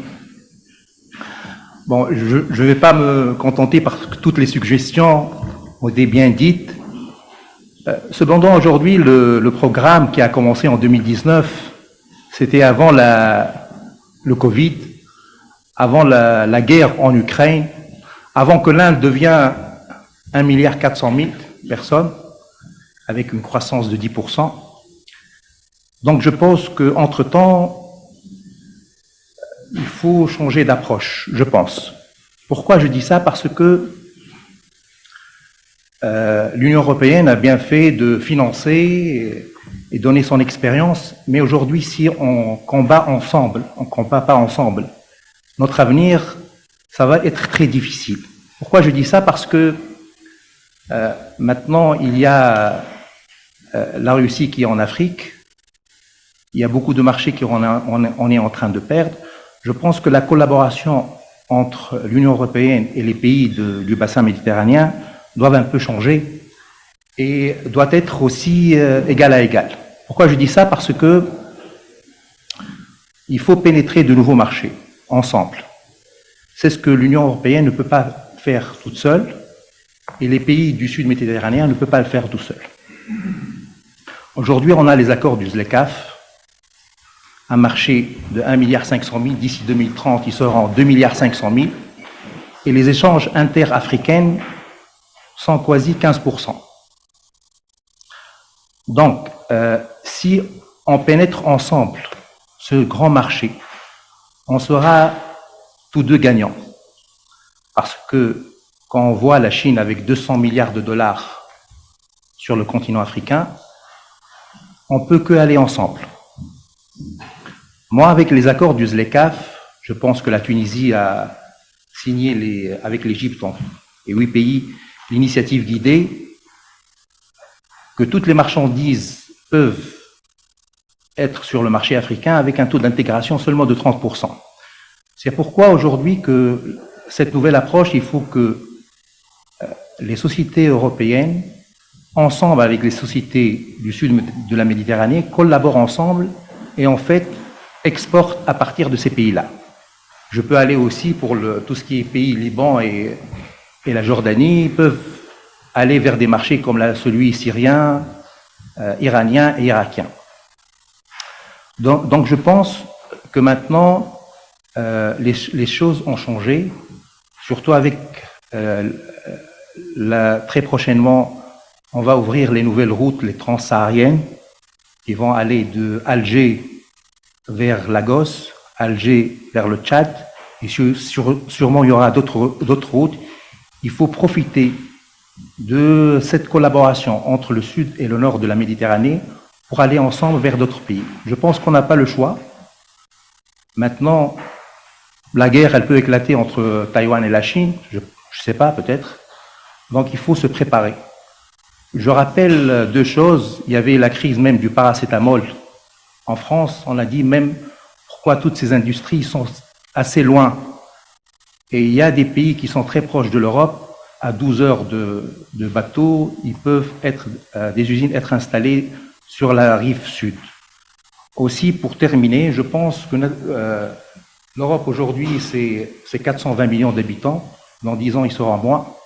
Et l'Afrique, 2,5 milliards. Je pense aussi qu'il faut savoir qu'en allant en Afrique avec des pays du Maghreb, ce sera plus simple avec les idées que les Africains maintenant ils ont sur l'Occident. Je pense qu'on peut aller ensemble et tout le monde sera gagnant. Merci. Merci, Simeher. Okay, so we are in time, Christophe, you say, il est 15 heures, bon, on est ahead of time, I think. So we can open the floor for discussion. If you have any other comments, perhaps more suggestion, more recommendation for the future. What lessons learned you have to focus on and you want to discuss with us now?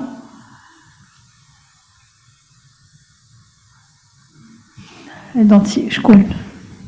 Someone want to talk there? Yes, sure.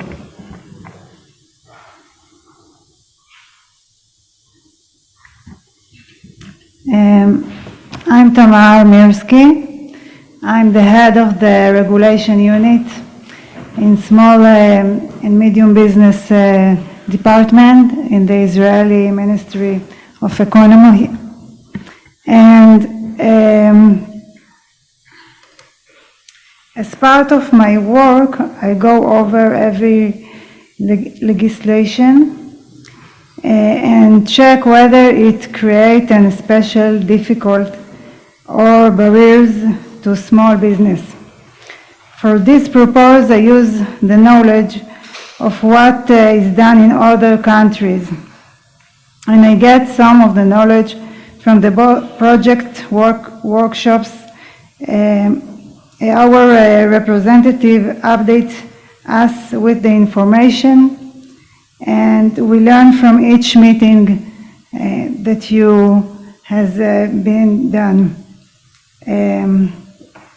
That is why it's very important, this project. Regarding the future, I would like to tell you about a new project that we are working in Israel. Its project aims at increasing the participation of small business in the legislative and in the regulation process. As part of the project that we do, we use a digital platform that creates a profile of each business. The profile include objective data like address that we have, but also information on the topics that interest each individual business. This information allows us to divide the business into interest groups and share them in relevant legislative process. For example, improving the regulation of business license for a restaurant. The message is also to increase the trust between the business and the government and make the legislation precise for the needs. And also collecting important and authentic information that can help us to design smart regulationary policy. So I want to thank everyone sharing their information and experience, and look forward to continue cooperation in the future. Thank you. Thank you. Thank you. So, any other comments? Recommendations, suggestions? Paolo? Tu me regardes, je me dis, tu me regardes, tu me regardes, je me suis dit, tu as quelque chose à dire, donc ça. Bon, moi j'ai fait la recommandation à la fin de la session précédente, c'est vraiment d'essayer de capitaliser sur ce que nous avons fait en renforçant les réunions, le rythme des réunions régionales, c'est très important. C'est-à-dire, il ne faut pas qu'il y ait un événement par année et après chacun part dans son pays. Il faut qu'à la rigueur, qu'il y ait un plan de travail. Et peut-être qu'il ne faut pas traiter tous les sujets, commencer par un sujet précis et aller en profondeur, même si nous voulons... j'ai entendu et je suis tout à fait d'accord que la fiabilité des données statistiques est très importante pour pouvoir faire des évaluations, déterminer des KPIs. So, par exemple, si dans un secteur comme la digital transition ou je sais pas, l'impact environnemental dans le secteur de PME, on pourrait étudier quels sont les indicateurs, travailler sur ces indicateurs, les appliquer chacun au niveau de son pays et se réunir régulièrement pour faire un suivi et voir un peu l'impact des différentes mesures nationales, internationales dans ces domaines. Mais c'est une question donc de volonté de collaboration et surtout de régularité. C'est-à-dire il faut avoir, comme il a été dit tout à l'heure, il y avait un planning, avant un calendrier qui était d'application. Et donc c'est important de garder une certaine, disons, régularité dans les meetings et l'organisation de ces réunions qui sont enrichissantes pour tous. Parce qu'effectivement, le monde a changé durant la durée de mise en œuvre de ce programme. Honnêtement, on ne s'imaginait pas d'avoir à faire face au Covid, à une guerre, et aussi la réorganisation des chaînes de valeur mondiales. Et ceci s'est passé en très peu de temps, et ça va très vite. Donc effectivement, il faut vraiment échanger pour se mettre d'accord sur les priorités d'une agenda commune pour la région et même des objectifs stratégiques nouveaux par rapport. Donc il y a un besoin vraiment de mise à jour des visions et des stratégies. Et donc en mettant devant cette coopération régionale que doit être absolument renforcée pour pouvoir atteindre également les nouveaux défis comme sur le marché africain. Ça, c'est ma recommandation douce. Voilà.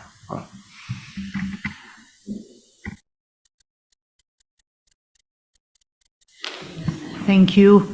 Actually, a quick word. After hearing from the private sector, institutions, Lebanon, Tunisia, and all the South Med countries, very strong recommendation in the future work that the private sector would not be just invitees. The private sector on an institutional basis need to be part. We are already partners, but I mean it is not optional.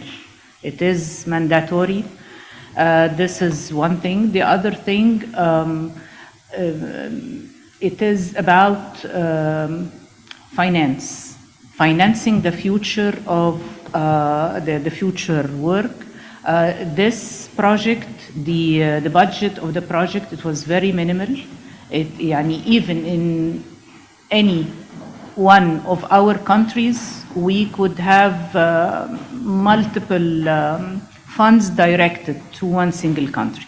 Having the private sector on board, definitely the structure of any delegation, the structure of any venue, private sector needs to be on board because we are racing time, we are racing global turmoil, we are partners. The government on itself and the private sector on themselves, they need to gear their forces with the international institutions. But I strongly recommend private sector mandatory participation on institutional basis. Thank you, Dr. Nermin. Yes, we tried in this program to foster this cooperation between the private sector and the public sector towards SMEs. It's very important because private sector, the organization can support very good. They are gathering this kind of enterprises, and with in cooperation with the public sector, they can change things. They can have more regulation, better regulation, enhance the business environment, and so on. Someone else want to add something? I don't see hands on.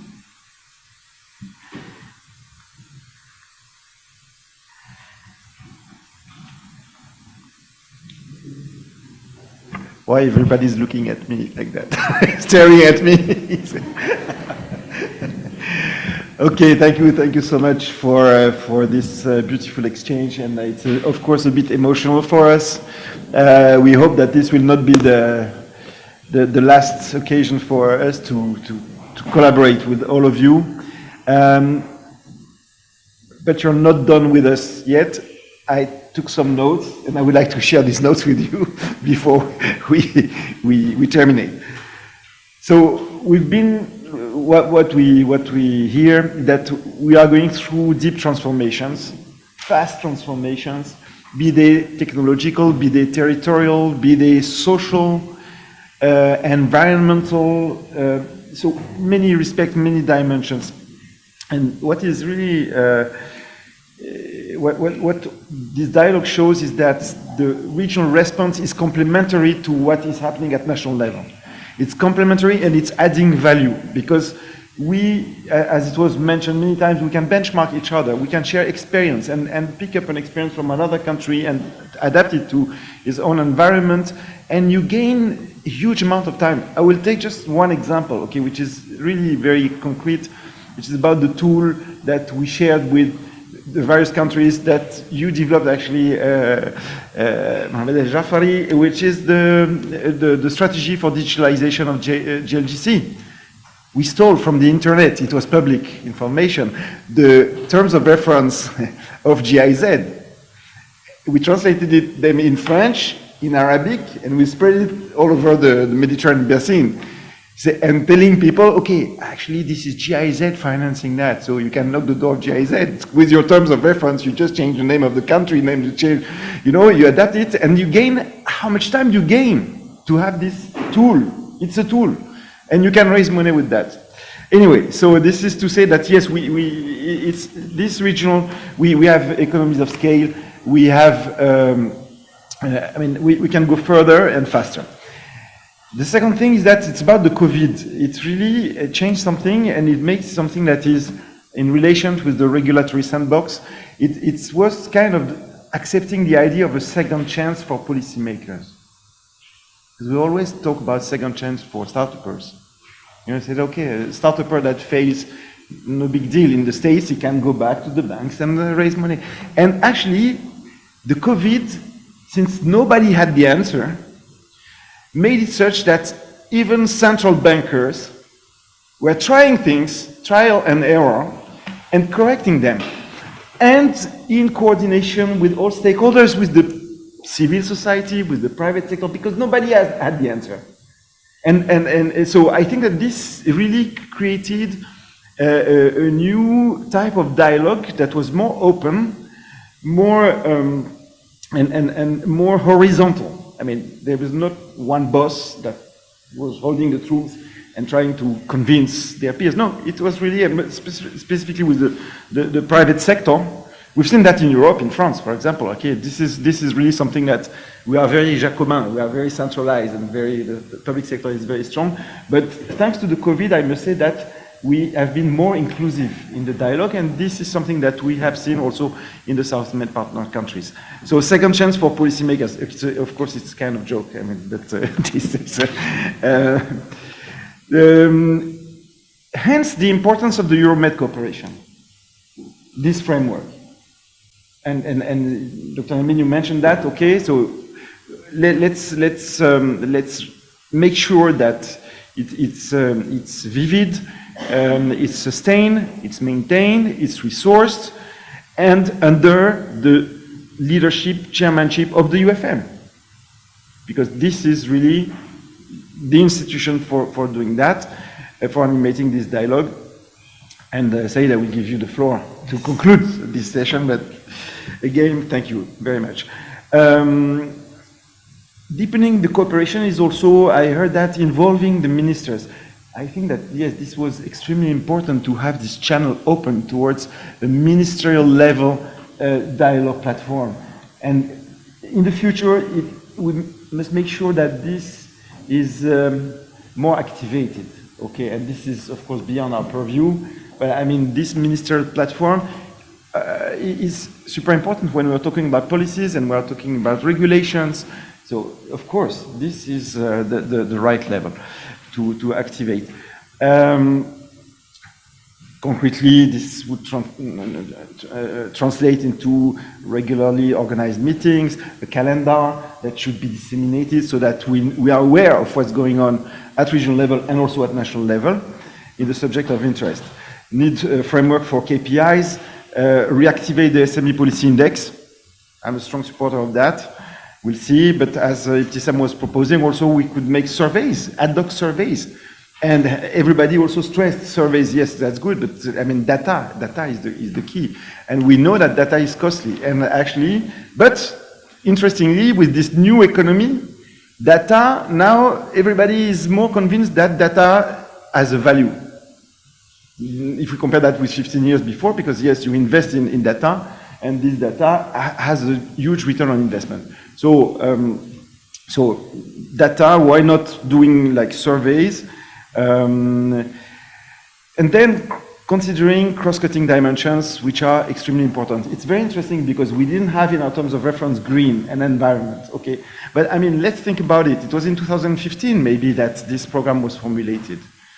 2015, 2016. At the time, yes, we were aware that green was important, but not as much as we do today. So, as I think it's Abdelraouf, CI Sawi, that stressed this cross-cutting dimensions: green, women, digitalization.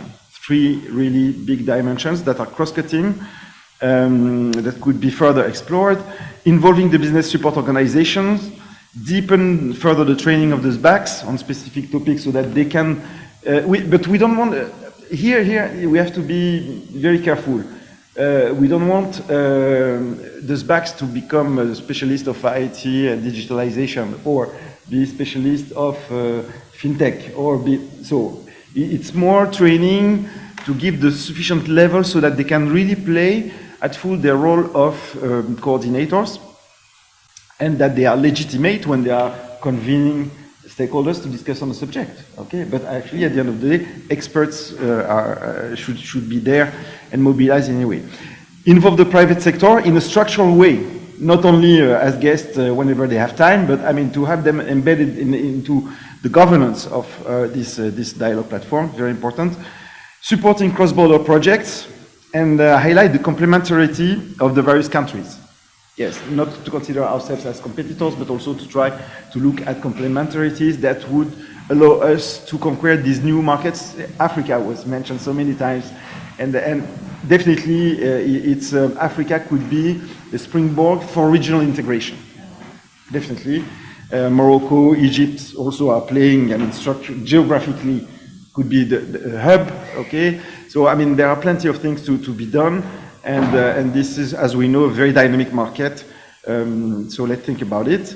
And last point, but this is more a recommendation towards DG NEAR, is to strengthen the linkages with the EU delegations. Because at the end of the day, bilateral cooperation, they have big pockets. Very deep pockets, sorry, but they have short arms.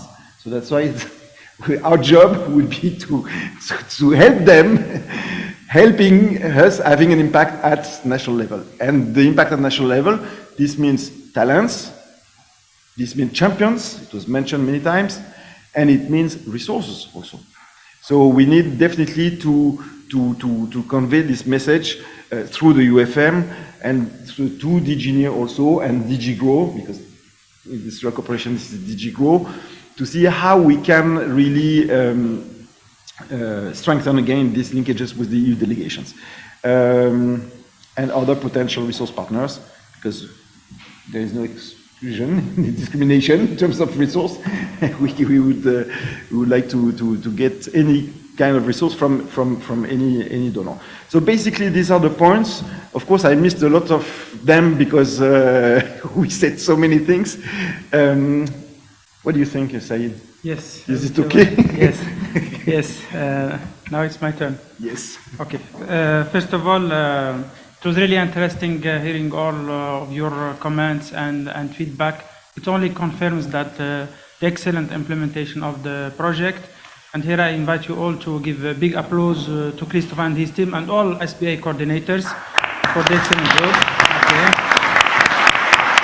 Congratulations. Okay. All of you confirmed the importance and opportunity and relevance of deepening and enhancing regional dialogue and integration. And it makes sense. Why? Because we are facing common challenges which requires common solutions. As UFM, we consider ourselves as a unique regional platform.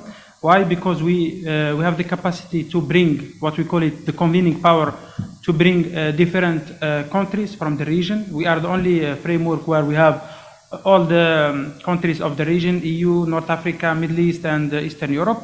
And we also bring together different backgrounds, stakeholders in our meetings. So we are kind of inclusive regional organization. So we are really in favor and supporting regional dialogue to find and identify solutions to the challenges the whole region is facing. On top of them, we have climate change, which is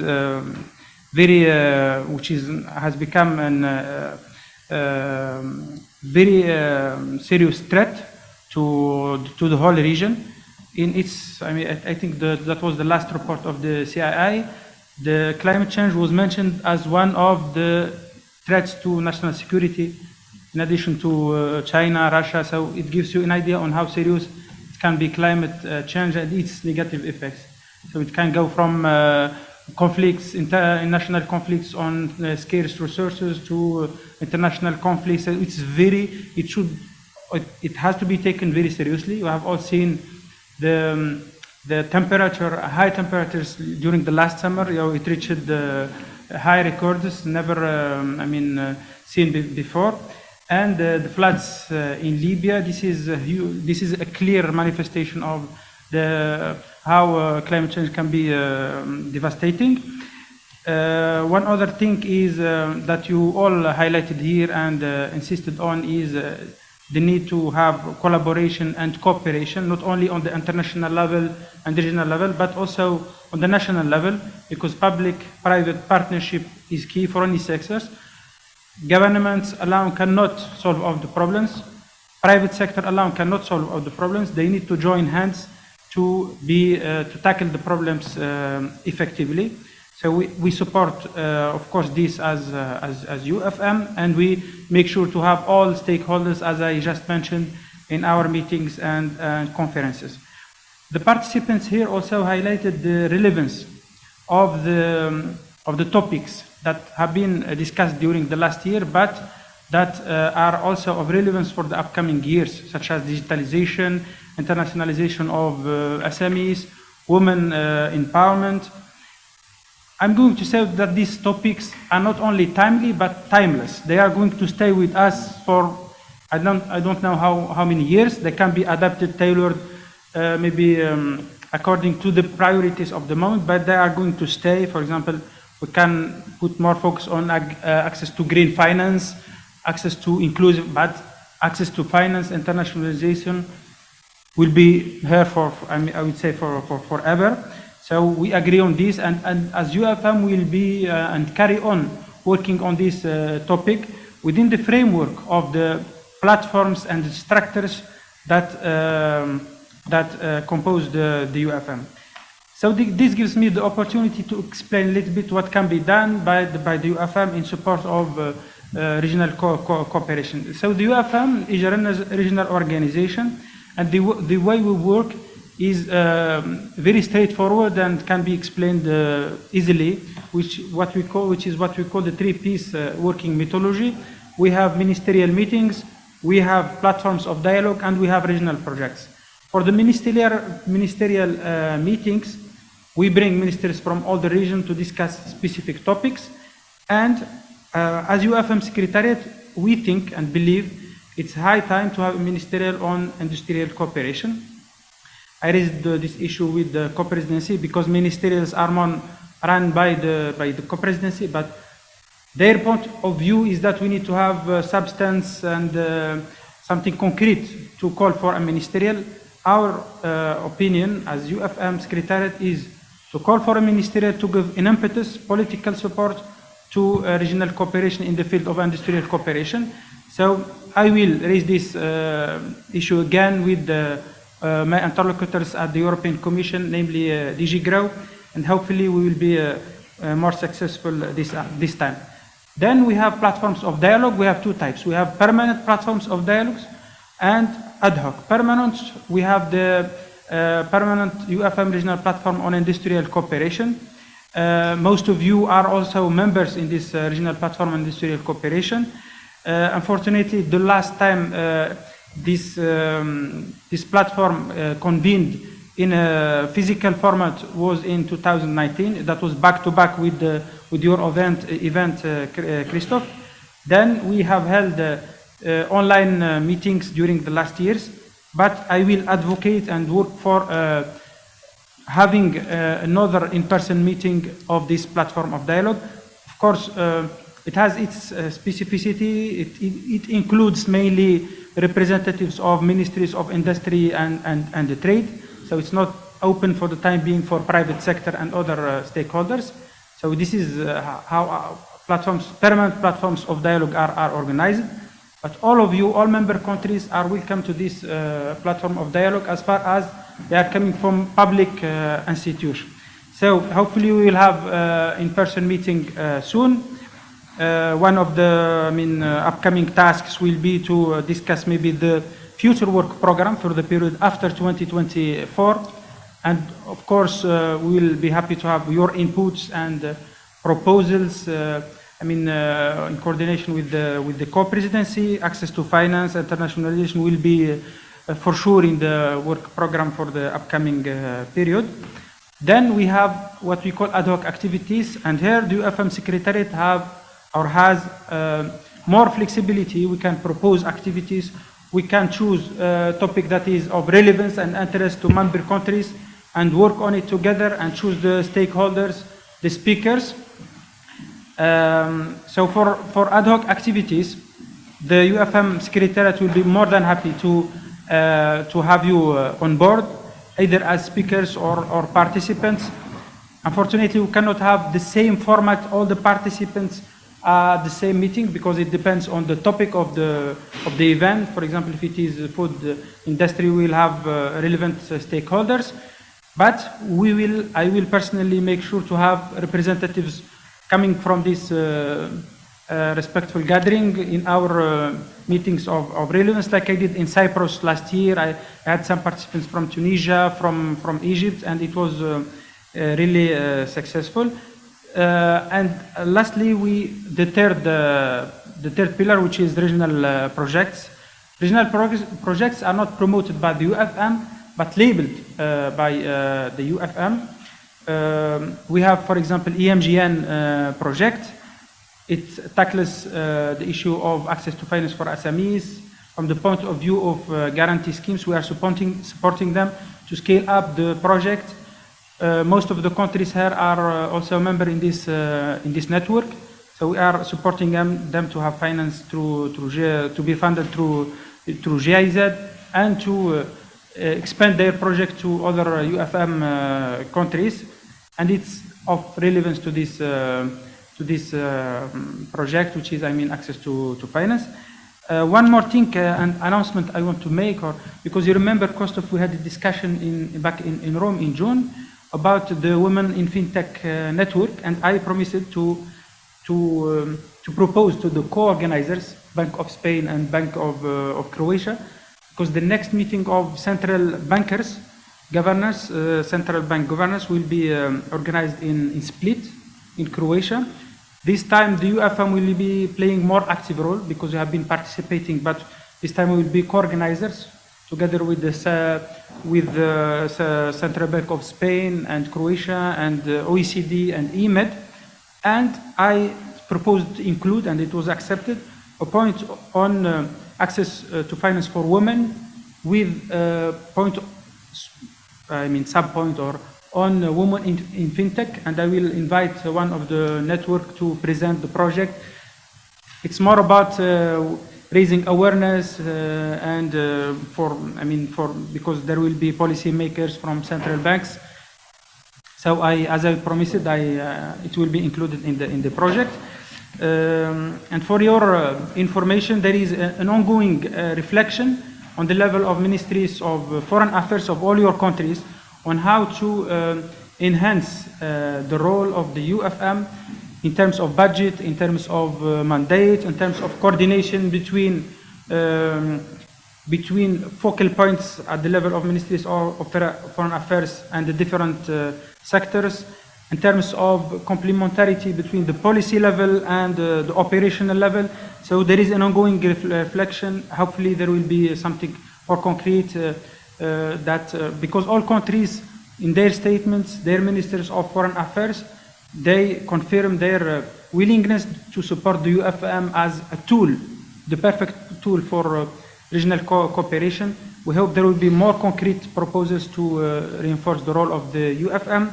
The UFM is yours, at your disposal, and we'll be more than happy to work with all of you and hear your proposals.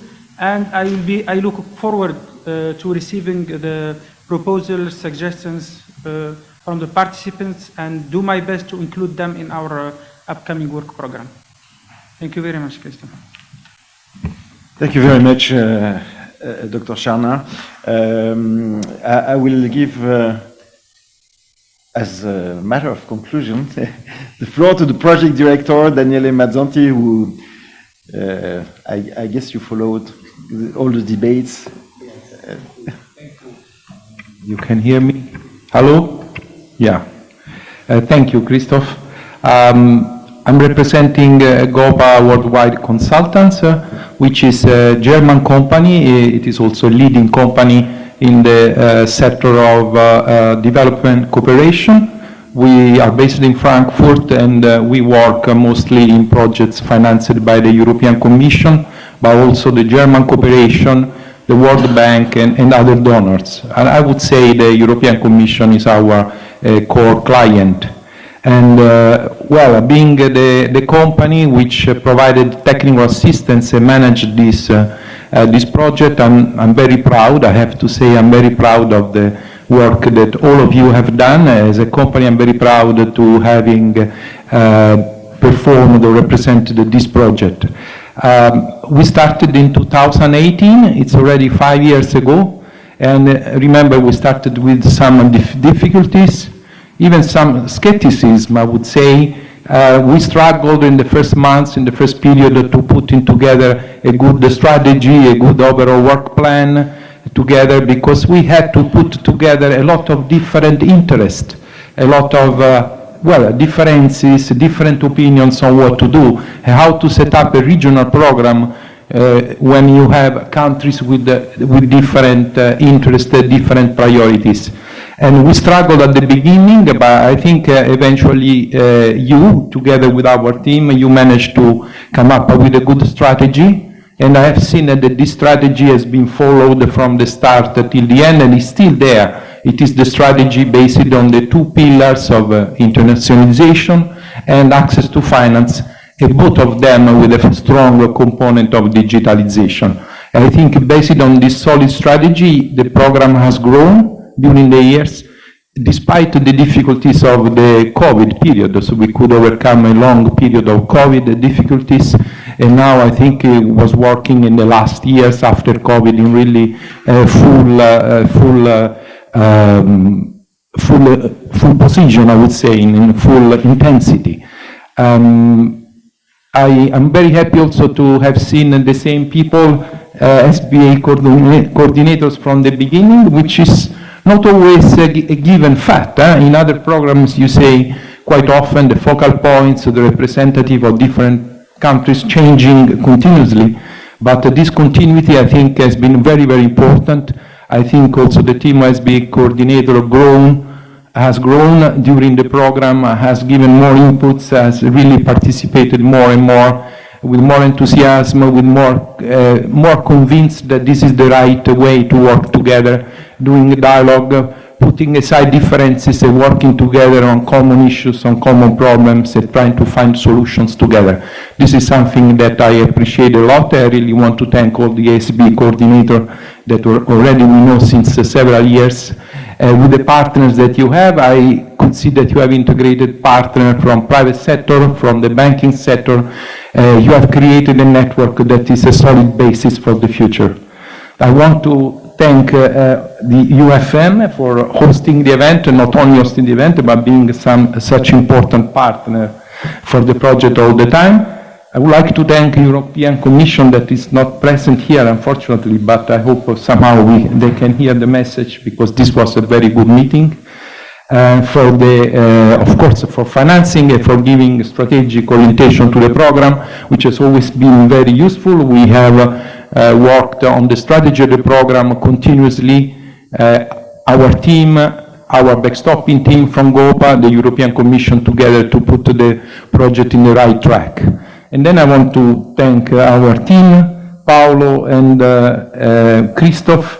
Paolo was here from the beginning, a solid column, I would say, of the project, and Christophe joined after about 1 year, and he helped a lot to put the project on track, and then to guide the project, I think, with a lot of huge commitment and also a lot of creativity that is typical of his personality.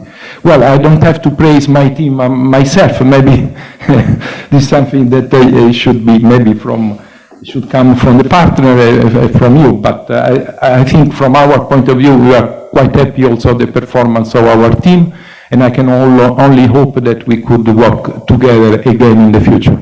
Thank you very much.